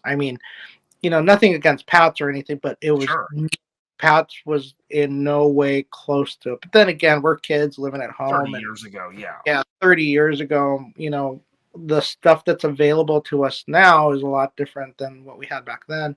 Exactly. And I even sit in it. He let me sit in it. And it's street rod level, it's a beautiful, beautiful truck, and he knocked it out of the park, finding a lot of those OE pieces that go back on it. There was stuff on that truck that normally, like the weather stripping, the chrome around the windshield, after 30 some odd years, that stuff is just garbage. And he was able to find brand new old stock stuff. So beautiful. Yeah. And tip of the cap to Pat, as we've always said here on OLP, because as Ruben and I have talked about extensively, there wouldn't be a 2 Ballistic if there wasn't a Ballistic, And Ruben and I have also talked extensively about this topic of, we'll never, Ruben's an OG, but we'll also never disrespect OGs, because the utmost love that we have for them is these guys were the ones, including Ruben back in those days, they were figuring this stuff out, There was no go on YouTube or go on MySpace or go on AOL Messenger. That stuff wasn't anywhere in the thoughts at that point. So, it's funny. Cool. It's funny you bring that up, because I remember talking to people, whether it was from at a run, someone that didn't live in my area, and just getting information wherever I can, and now it's at your fingertips. Whatever you think about. Whether it's changing a light bulb on your daily driver or figuring out how someone did something on a vehicle, you go on YouTube. YouTube's like, it's an encyclopedia of everything. Didn't have that. So. Yeah, and Zip Tie Diaries, like as an example on YouTube, he's got all kinds of cool videos, lots of mini truck stuff. It's insane. There's just so much stuff out there. So tip of the cap. In closing, before we wrap this segment up and roll into Jeff Davies' audio, I want to ask you this: a day to remember. So I was going to ask Ruben about a day to remember. What I'll do is next episode I'll bring Ruben on and we'll talk about it. I'm still trying to get the kind of the concept down of this, and for some reason the audio stopped, I think, on both sides. So stay on the rise, everyone, and thank you guys so much. Thank you, Ruben. C1500 Nonsense. Check him out on Instagram, Facebook. Good people, true fam. Much love and respect. Yo, it's ODB, and we're getting ready to roll into the audio now with Jeff Davy. Please listen all the way through. If you're on Facebook, consider leaving a comment. Let us know if anything resonates with you, or if there's anything that you took away from the interview with Jeff. I would encourage you, if you need air suspension components or you want to do an over-the-top build or bag your vehicle, hit up deviouscustoms.com. They're also, of course, on Facebook, Instagram, you name it. Shout out to Jeff Davy, been in business over 20 years. Without further ado, let's jump right into it. This audio is brought to you by Scraping the Coast, our title sponsor. I would ask that if you get an opportunity, come out to one of the biggest, baddest truck shows in the country every June, typically the third weekend in June. They'll announce the date soon, and we hope to see you out there in Biloxi, Mississippi, Scraping the Coast, a mini truck Hall of Fame show. Stay on the rise, y'all. Let's do this. Hey, it's ODB, and I have a special guest here for one of our first video podcasts, I guess you could call it. Jeff, I want to welcome you, and thanks for the opportunity to sit down again. Hey, what's up, bud? Thank you for having me. Yeah, no doubt. No stranger to OLP. Also, one of my title sponsors, as I always tell people over on Lincoln Attic Podcast. It's always good to sit down. It's been about a year since I've been out there. Had such a blast. And I think we got a good topic today that we're going to be able to, maybe get inside the minds of some of our friends and mini truckers. And if nothing else, Jeff, just really pass on the good word, man. Yeah, I'm excited about today. I been thinking about this for a year now, and I'm ready to open up a little bit and tell my story about what happened to me and my life-changing experiences. But I'm pretty excited about a lot of things right now. So one of them is the Paradise Fire Truck 5-year anniversary today from when the fire took the whole town away. And then Jason brought the truck to us and rebuilt it, and he's enjoying it. And now it's for sale. So I'm pretty excited about that.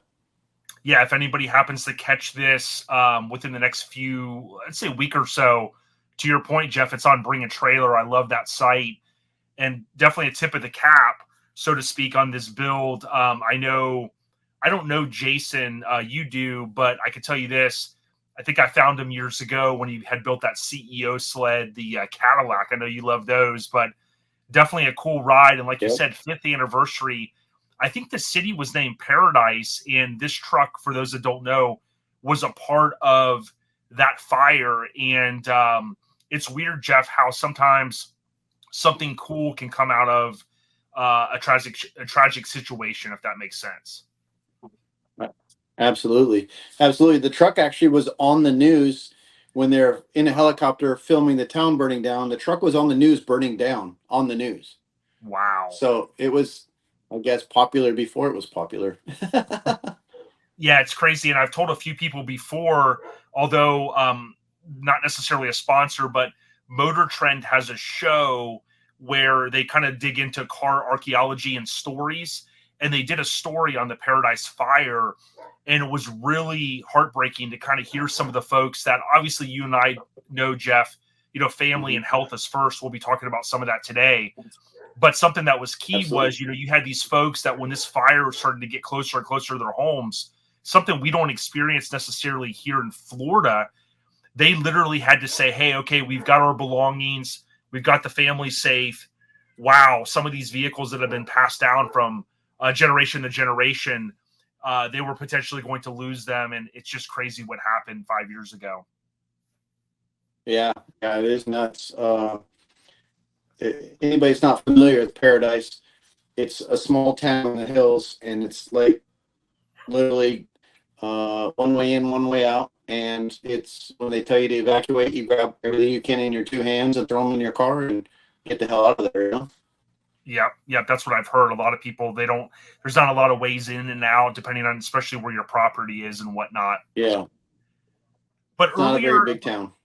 Oh, yeah. About a week or two ago, you and I chatted. You reached out to me, and I appreciate you doing that. And, you said, hey, Jay, I really didn't. A lot of people don't know this story and some things that have happened to you kind of personally. And you had offered to say, hey, why don't we get together and talk a little bit about it? I think it'll be a good message for others. Some people may take it with a grain of salt, but certainly I don't want to steal the thunder. Jeff at Devious here. Why don't you talk to us a little bit about some of the things you wanted to share today? Well, on the 17th, which I think this podcast will probably air right around there, is my 1 year anniversary for quitting drinking. A lot of people know that. A few people don't, whatever. And I post about it on my Instagram and my Facebook every now and then to more for support for people out there that want to quit drinking as well. Just so you know, I'm 50-year-old, just turned 50 this year, and I spent a lot of time partying. If you ever hung out with me, if you know me, at shows and stuff like that, I was always pretty hammered and doing crazy stupid stunts and being dumb and probably getting in too much trouble and having a good time. Never really thought, to be honest, that I ever had a problem. But a year ago, I had something happen to me and I got what's called SVT. And so basically what it is where your heart rate goes up to about 200 beats per minute while you're sitting still like we are right now, just talking. So basically it feels like your heart's going to come out of your chest. My shoulders hurt, my neck hurt, my head hurt, my teeth hurt. That's how bad it was. And I've never had my teeth hurt before, so that was pretty gnarly. I'm going to try to make this story somewhat short. Sure. I went to work like every other day, and I had a pretty intense conversation with one of my kids, and so that elevated my stress level a little bit. Although I wasn't stressed out, I was actually pretty excited because I got to get some of the stuff off my chest that I've been holding in, and as well as he did to me. Once I got off the phone with that, I was just like feeling this pressure on my chest and kind of weird, and I just thought it might have been because of the conversation.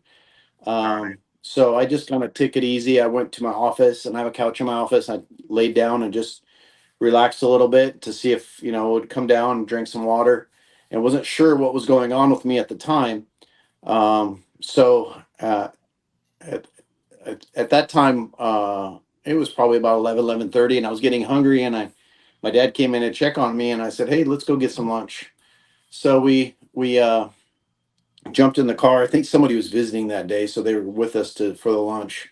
And of course we went to the bar and had a couple of Tito's and water and lime, and had lunch, and then we went back to work. I had no idea at that point that I had a heart problem or anything was really majorly wrong with me, other than maybe a little bit of stress. A couple of drinks definitely took the edge off. Got back to the shop, felt pretty good. Still elevated, but not horrible. Started talking to one of my buddies over here, and he thought it might be my blood pressure. So my mom brought her blood pressure machine down, and we checked my blood pressure, and it was right on point. Excellent. I've never had a blood pressure problem before. So I decided that I'm just going to go home and get cleaned up, and called one of my best friends, and he lives out of state, and he talked to me all the way home, and I didn't realize until afterwards that he purposely did that to make sure, one, I got home, and two, that I was still kicking. I got home. He talked me into going to the doctor and getting checked out right away.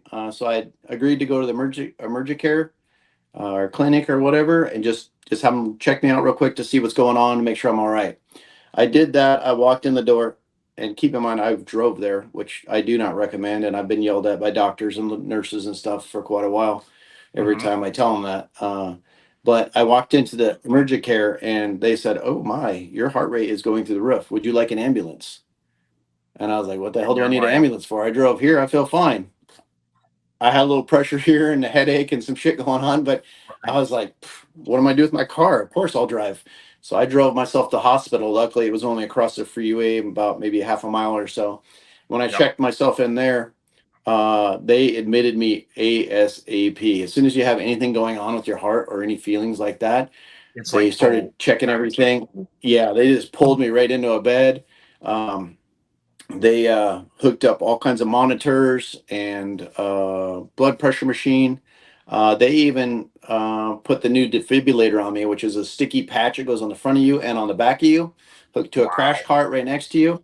Yeah, it was pretty intense. I think I still have a few pictures from it. I really haven't told too many people this story. So picture me sitting there with about 30 or 40 wires hooked to me.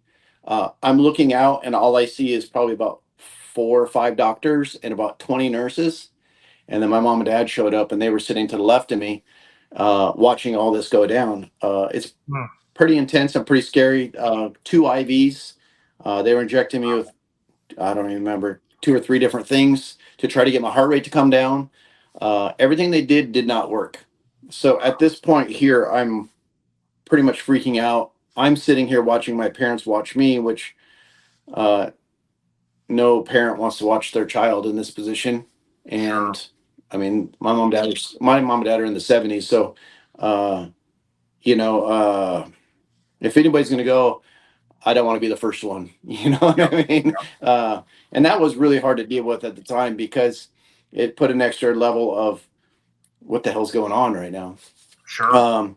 So story goes on. I didn't get my heart rate down for more than maybe 2 or 3 minutes at a time, and then it would spike back up, and they'd inject me with some more stuff. And so doctor decided to give me a drug that actually shuts my heart off for about 15 to 20 seconds.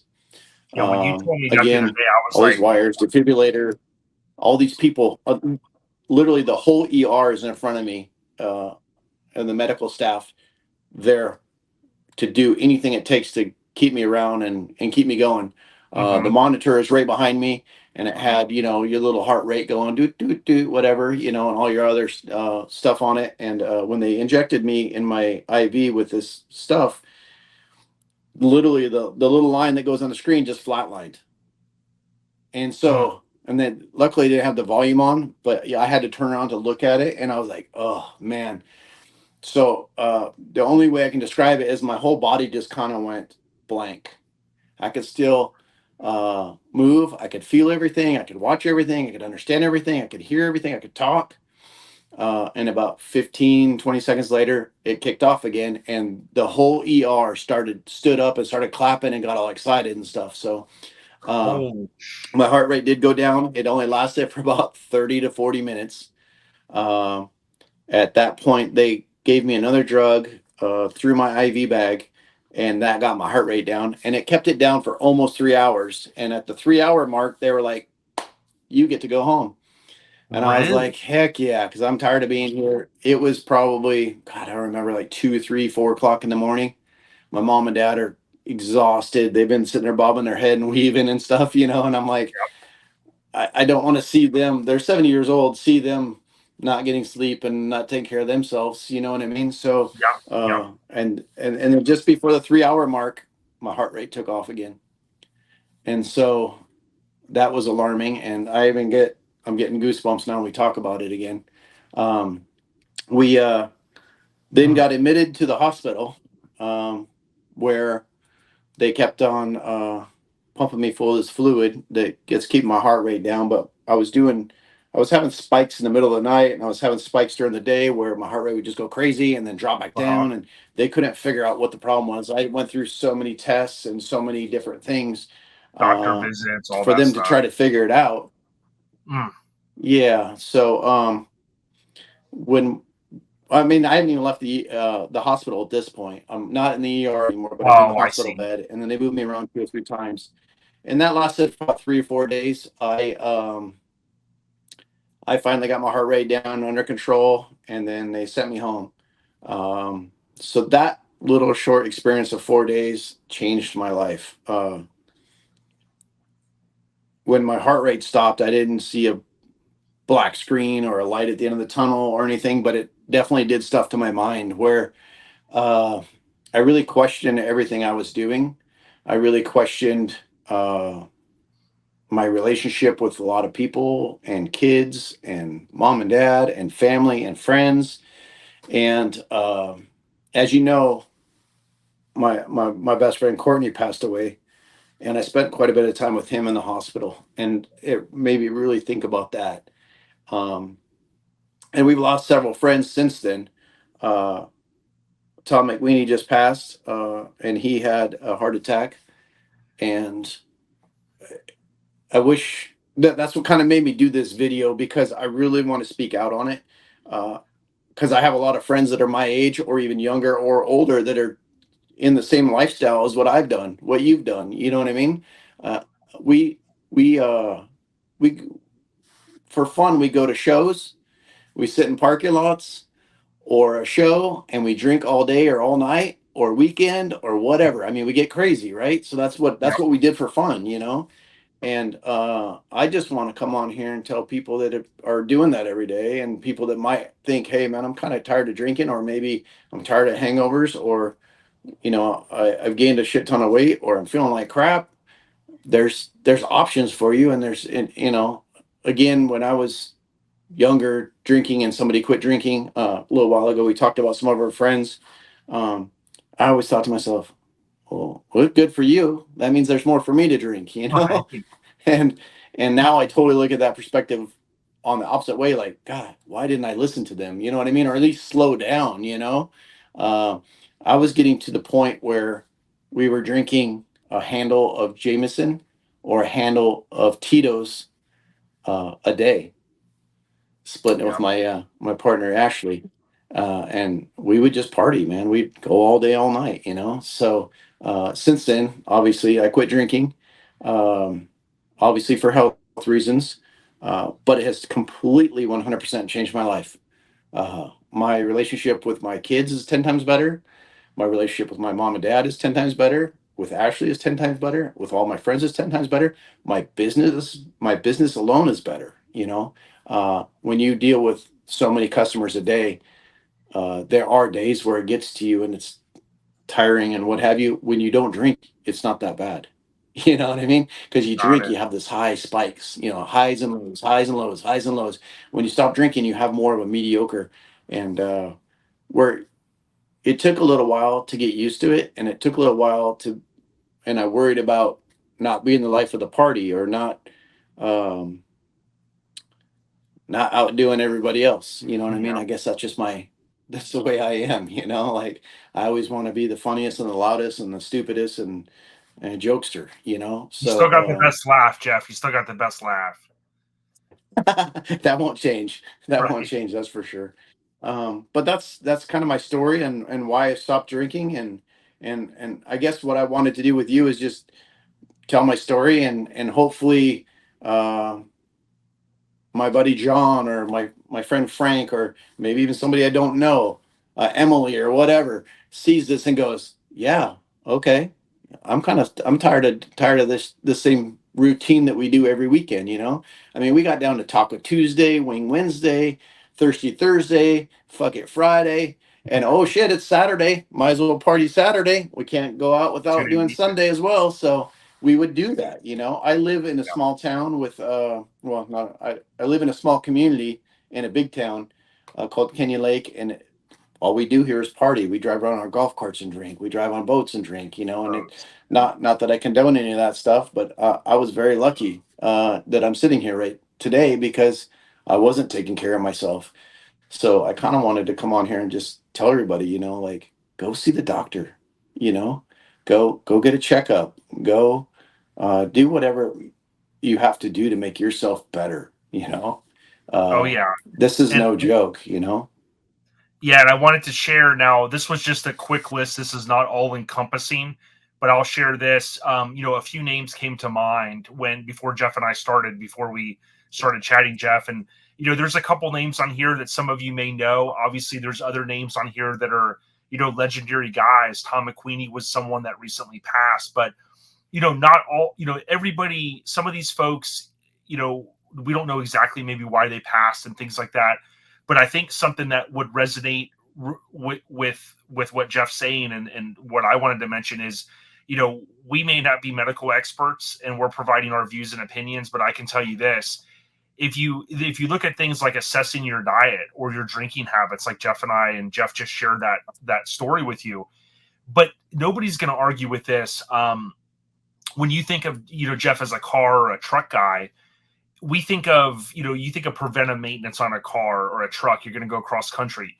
Some of us, truck guys, mini truckers, whatever you want to call us, we do more preventive maintenance maybe on waxing and washing our vehicle and the mechanical preventive maintenance and all of that stuff than we do on our own selves, and that's something that over the past few years, as I turned 45 this month, November's, kind of near and dear to my heart, I start to think like, wow, like I'm doing all this preventive maintenance because I want to drive 10 states over and I don't want to break down mechanically. But it's like, am I doing any assessment on myself to go, you know what, going hard in the paint, drinking every weekend, the weekends turned into the nights for me, 24 pack of Coors. Those are like waters to me. I could drink 8 or 10 of those, no big deal. But, you mentioned, Jeff, the golf cart things and situations like that. I look back, I think a lot of us do. A lot of adults look back and say, they can easily say, hey, I did some dumb shit in my time. But I look at stuff and go, yeah, how do I, I never wanted to get a DUI, and I haven't, knock on wood, I never wanted to get in a crash. And you hear these people that like, wreck into a family and they kill a family, but the drunk guy, just walked away with no harm. I didn't want to be that guy, I agree with you 100% on that. I was really lucky as well. I never got a DUI, never had one of those. Never really got caught up in too much doing dumb shit as far as that goes. Right. I can pretty much go outside anytime now I want. Get on my bike, get on my boat, my golf cart, my car, whatever, and drive anywhere I want because I don't have to worry about it. Yeah. And I was a Class A driver for many years, and I was really good about not drinking and driving. Once I let my Class A go, though, it was kind of like, oh, we can make it over there, and that's probably not the best decision ever, I was very lucky as well, Oh, yeah. Now, I did want to share this. Again, going back to the piece that I said earlier, many of you knew Sean Carlson. I did not know him personally. I have become friends with Trevor. His brother lives in Florida now, South Florida. And, obviously, again, when we look back at some of these names, we don't know the reason behind all of their passings. We know, to Jeff's point earlier, I think a key thing is it made me wake up and say, we're losing our friends. And when you look at someone like Sean, the Auto Week article that I pulled this from, mentions, of course, that he had passed from it was Brugada, I believe is how you pronounce it, Brugada syndrome. It was a genetic heart disorder. And the thing I would tell you is, he was 35 years old. And something that I think is important is, when you think about like how talented he was, or how skillful he was, and he passed at 35. And then, I'm at 45, Jeff's at 50. Yeah. Some of you guys are different ages. I start to think, we're lucky in a lot of ways, blessed, however you want to think about it, to be where we're at. And it's like some people didn't get, Tupac, one of my favorite artists, died at 25, right? And you think about how much more life you have in you. And it's like, we're not here to preach and say, hey, we're your dad, we're going to tell you what to do. But I think opening the conversation in hip hop, I follow a lot of guys, and in hip hop, it's not cool to talk about diet and, eating good and walking and stuff. But Jeff and I are here to kind of lay down the foundation and say, hey, look, at least think about it. Some of us, if you drive for a living, maybe you're behind the wheel a lot, you don't get enough exercise or this or that. Just think about it, right, Jeff? Because the way I see it is the preventive maintenance on the vehicles is great, but we got to do some self-assessing and preventive maintenance on ourselves. Absolutely. When all this went down for me, I basically had to cut out pretty much everything I love. Caffeine, salt, meat, red meats. my diet went to a very, very bland diet real quick. Eating is no longer my favorite thing to do. I Right. lost 45 pounds, which is good news. Wow. But yeah, definitely. And again, I said that before. I never went to the doctor. I don't like doctors. I don't like going there. I don't like dealing with them. I find that they're always trying to fill you full of pills and shots Right. and junk like Push that. their agenda and all that I'm not. crap. I don't even. I don't even do the flu shot. You know what I mean? I feel like Yep. the last time I did a flu shot, it made me worse. You know. Yep. And I don't know. That's just my belief. I don't Sure. if you or anybody else takes it. Do what you do. But Sure. when I was in the hospital, they kept on asking me like, "So what else have you been in the hospital for?" And I was like, "Nothing." Nothing, right? Like, what do you mean? I'm like, "Oh, I've got stitches. I broke a few bones here and there growing up, but I've never really. You've never had any surgeries. You've never been in the hospital. And when's the last time you'd been to the doctor?" I'm like, I can't remember. You like show You them your know? foot and you're like, you know who I am, Mr. Devious here, right? I mean, I don't I'm good. Yeah, it was just like, uh, yeah, just fix me. I need to go back to work, you know? Yeah, we got parts that gotta ship um, out tomorrow. yeah, I got people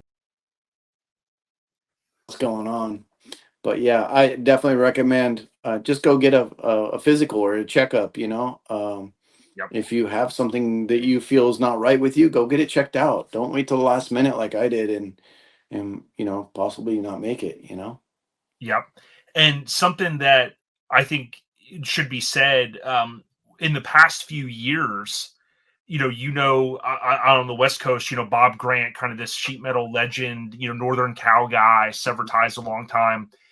When I would see stories of like Bob Grant saying, "Hey, I quit drinking," or Dave Schulman here on the East Coast, um, Richard Yeah, Rachi from Arizona, there's a lot of different folks, and I can't name them all, but a lot of times I would think to myself, yeah, like, man, like, wow, how could you do that? But something that I learned is last December, I had dropped my car off at my buddy's, and I was, ironically enough, this could be a promo, but I was dropping my car off to get it bagged with the Devious kit on my Lincoln, and I had been waiting for some time, and I was excited about it. And when we were coming back, we stopped at Ford's Garage, and I had a beer. I think that was on December 10th. And the next morning I woke up, and it was just one beer, and I just said, I'm going to try before Christmas. I'm not going to drink for a week. And then a week came, and I was like, you know what? I'm going to make it 2 weeks. And before I knew it, by the time this airs, 11/11 will be, ironically enough, 11 months. And I'm not here, and Jeff's not here, I'm sure, to tell you, exactly what to do. But here's something to think about. Even if you're going hard in the paint, think about dialing things back. I heard a story from Michael Phelps, the Olympian, I think one of the most decorated Olympians ever. He was talking about how he had a drinking problem. And I was like, man, Michael Phelps, that hmm dude's like this, right? And what he ended up going on to right, say is, like, when he would get right, to the yeah, party, Jeff, he's like, dude, I would go hard because he wants to get to the buzz level so that he can get the party, or whatever, just start having fun. And that's what a lot of us do. So I look at things yeah, and go, hey, if you're drinking 7 days a week, try to dial it back, right? For you, it might yeah. be going cold turkey. And for other people, it might just be going, hey, you know what? I'm only going to have 2 beers down, not 10. So something to think about. Courtney Hallowell, I know, meant a lot to the world. When I went in the hospital. Yep. Sorry. Oh, so when I was in the hospital, one of my other buddies here that was helping me out and kind of checking on me, make sure I got to the hospital, and and concerned about my health. He told me to tell the doctor, make sure you tell him you're an alcoholic. And I was like, who are you talking to? You're not talking to me. I'm not an alcoholic. I Like, can I quit ain't saying whenever I that want. shit. And I did the week or two, month or two here and there, no drinking, and then started drinking again, whatever. Yep. And I started thinking about it. I was sitting there in the hospital. I'm like, he's fucking right. Cause like lunch, I have drinks. You know what I mean? So yeah, when Bob Grant quit drinking, he told me, "Hey, I quit drinking. You should join me." And I'm like, I just laughed at him because I was like, "Why? Why would you do that?" And now I'm like, oh, man, I should have listened to him a long time ago. Wouldn't be in this boat. Oh, yeah. And when I mentioned Courtney Hollowell, I know he meant the world to you and to so many people. He was like one of those close guys, and rest in peace to him. And to your point, I wanted to hit upon this point real quick, is that when you think of the good friends that you have, or people that, I've got a few close guys that I can call, we joke around mafia terms, we call them a consigliere, and say, these are the guys like you can lean on to get that real advice. I think it's really the utmost importance to be able to have a close friend. And if you're having, some doubts about, hey, your health or where you're going in life, call up that friend and have those conversations. Because Jeff, it's kind of funny to me, if you think about 15, 20 years ago, the conversations we had, and now we get to our 45s and 50s, we start having conversations about, man, did you get your prostate checked? Man, how's your urine stream and all this stuff? And I'm like, wait a minute, are we like AARP card holders, right? But those conversations, again, I mean, naturally, as we're getting older, we're maturing, we're getting to a point where those are the conversations, believe it or not, we should be having. I just hope, Jeff, that we don't start talking about white New Balances or Velcro I have to tell you about soon.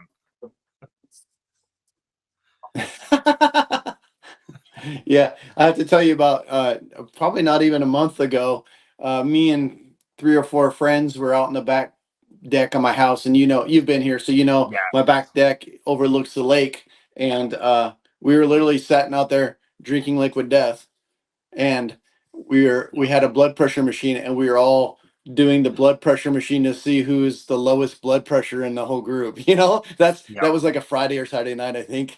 We were just hanging out, enjoying the view. It was beautiful weather, and we're checking blood pressure. It's checking the Velcro straps on the New Balance. Yeah, I can still reach them. Just kidding. Yeah. But no, I know. And if anybody knows anybody at Liquid Death, please get. I know Jeff doesn't want me to even say this, but Jeff, with I love Devious Customs. I always have been around a little over 20 years. I think it was April 1st of 2020, 2021. It started somewhere around there. You're right. You're good with dates, man. Yeah, I know, right? And the cool thing is like with Liquid Death, something that we found. And Nerdy Girl, she would chime in, and I was like, what does she mean? I was like, man, I said, I ain't trying to steal my buddy's thunder, my homie, as far as like posting stuff. And she's like, no, Jeff's been posting about the Liquid Death. And I said, yeah, I've seen that. And it finally kind of clicked when we had our conversation about a week ago.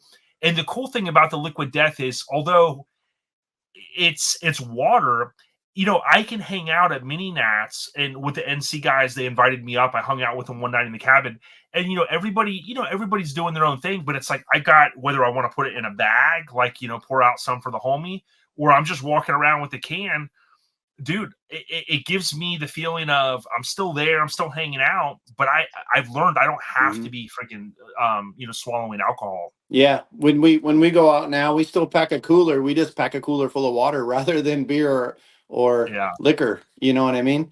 I agree with that 1,000%.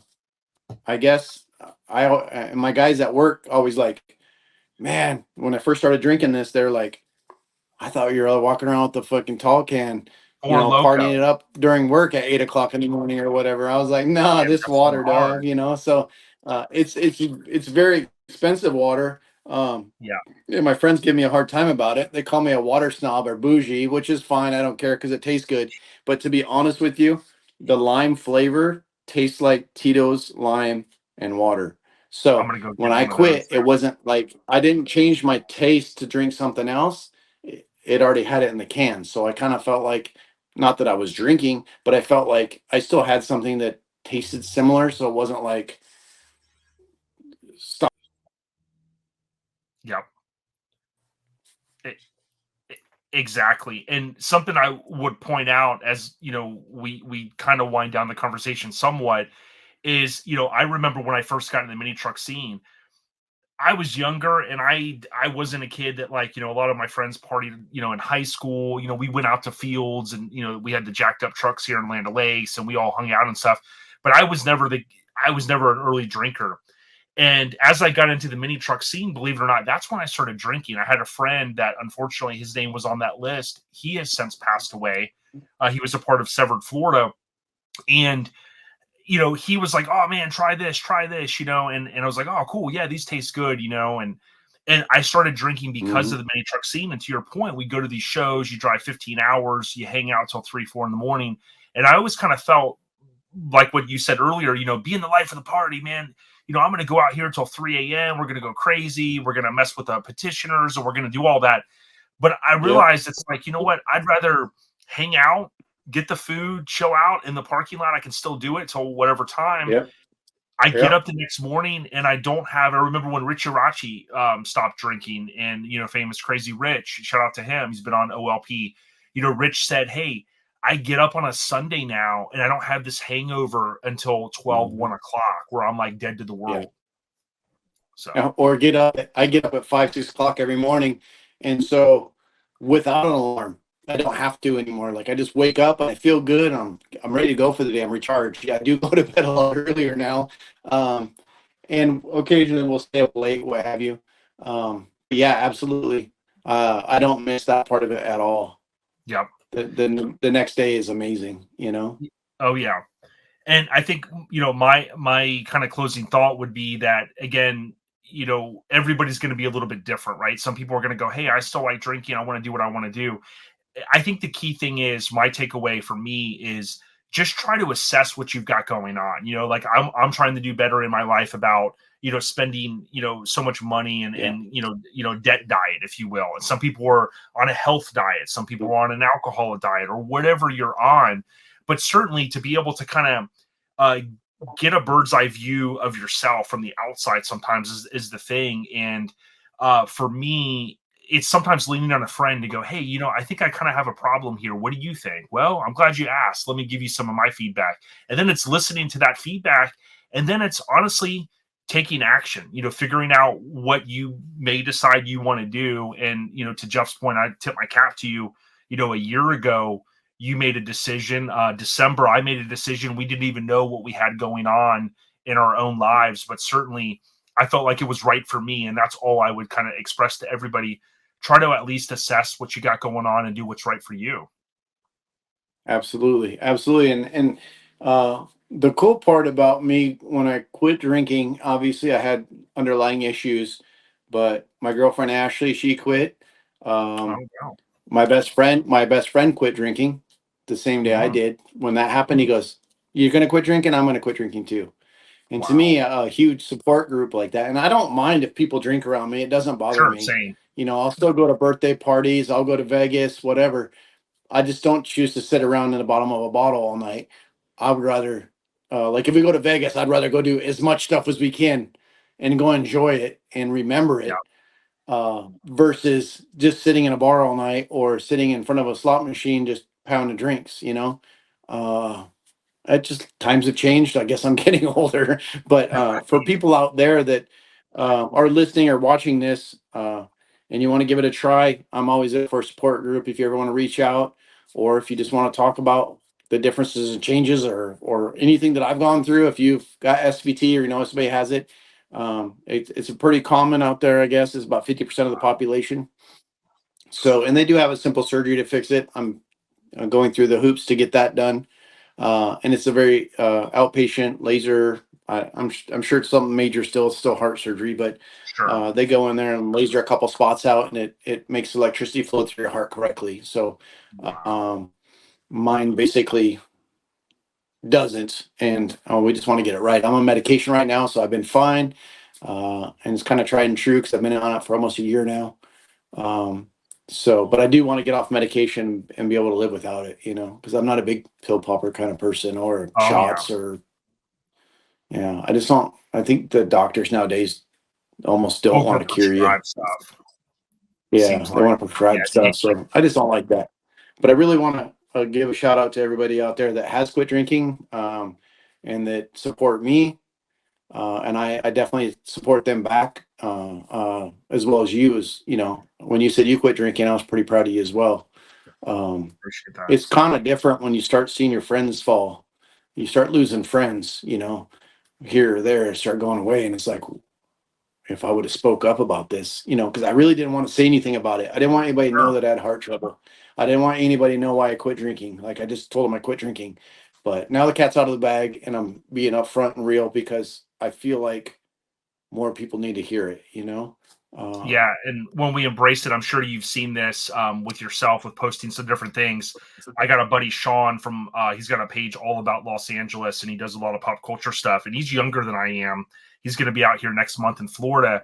And when I would post things on my story, Jeff, he would respond and say, "Man, I really appreciate you posting that because I've recently stopped drinking and like I've been a little timid to say anything, or I was wondering if I was just being lame or whatever he said, you know." And I think like when we get this message out, there's going to be some people to go, you know what, I've kind of been on the fence, or you know what, I'm going to reassess. And I think, you know, we all often say health. People say health is wealth. But I've also said, you know, family first, but also to me, health is that it's right in line there because as you know, Jeff, you're a business owner. You've got I'm sure some of the things that keep you up at night as you think about this business that you have successfully ran, but then you have all of these employees, right? And the money has to come in to pay those employees so those employees can live. So, you know, you have even more things probably on your mind than the average guy, so to speak, that maybe just like me clocks in a 9 to 5 and goes home. So I salute you for helping get the message out. And certainly if we can help one person out, that's more than we probably ever thought 20 years ago that we'd be able to do. Absolutely. And that's the reason why I came on here, and the reason I reached out to you is because I want to make a difference in other people's lives. I want to make things better. If it's just a phone conversation or this video, or it could be a lifelong friend like we are. Sure. I want to support anybody and everybody that can help. I definitely don't want to see any more of my friends go down, especially in the way that we were all headed, you know. So that's important to me. Yeah. In closing, I will say this. And Jeff, I want to be around here to see my kids and my grandkids and all that fun stuff. So. Oh yeah, that is, and shout out to your mom and dad. I know they're intricate people in your whole life. I always love seeing your dad. He's always got that smile. You talk about 70 years old. Last September when I was out there, he was in there running circles, in my opinion, on some of the younger guys. Right? I mean, he's a hardworking, true-blooded American dude, and I love seeing that. I think that's the backbone of our country. You and I were all USA 100%. And I'll say this, if anybody's got a connection to Liquid Death, get them to get set up over at Devious Customs, because I'll tell you something that was important to me. And my final thought is just being able to you know, see the success of people and see these other stories where people have said, hey, I stopped drinking, I'm drinking the waters and things like that. It just is a thing where it shows that we can all change. And some of the people would probably look at me, as much as I drink at shows, or maybe Jeff, and say, wow, I mean, if these guys can do it, anybody can. So that's my last thought. Right. Jeff. Absolutely. Yeah.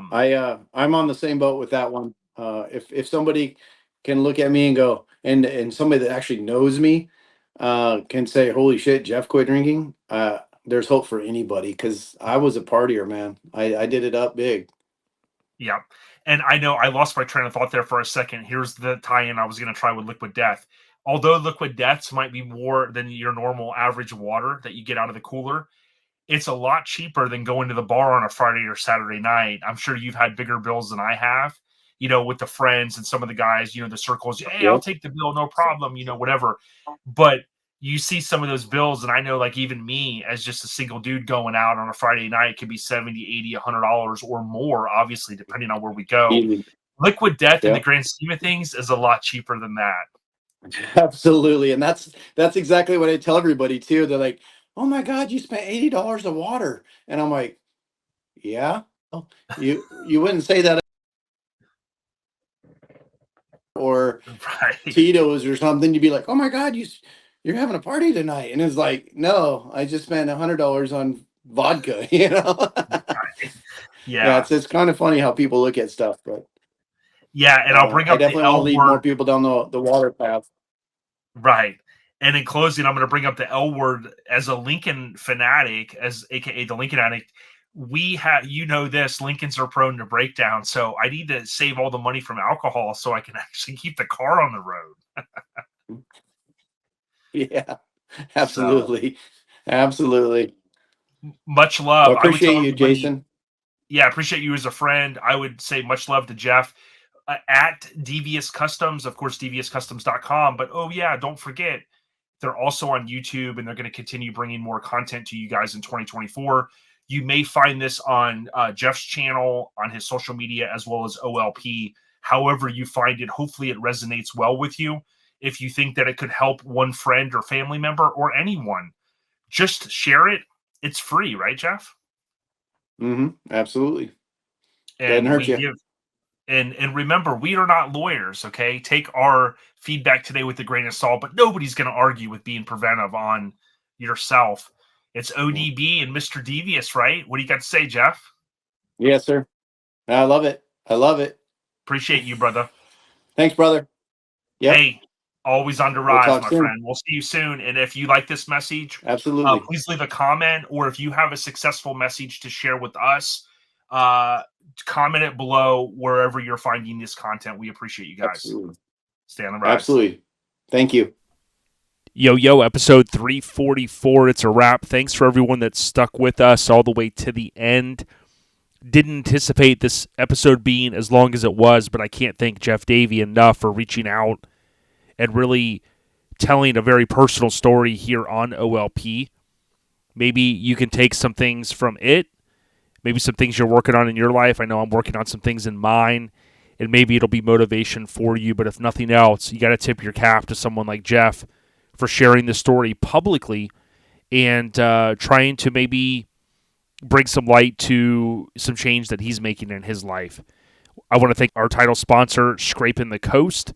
We'll be out there, of course, every year in June, Biloxi, typically the third weekend in the month of June for Scraping the Coast. You can find Scraping the Coast information on their website, Facebook, or Instagram for more information. We'll be covering it as we get closer. Of course, remember, Scraping the Coast is a mini truck Hall of Fame show. We hope to see you out there. If we missed anything this episode, we'll hit you hopefully next week with a Black Friday special edition, including, as I mentioned earlier, a West Coast hip-hop group that's legendary. They'll share some cool stories, including who they were set to sign with before he passed away. So more on that next week. And then in 2 weeks, we'll hit you with another episode. So we're going to do a 1, 2, 3 in a row for the first time in a while. And we're going to end this year strong. So thanks for bearing with us with the audio. I know it might sound a little bit different because we did the video side, but we're going to continue to improve. Everyone, thank you for the support. ODB, we at ya. Peace. Hey, and have a great Thanksgiving, everyone. Later.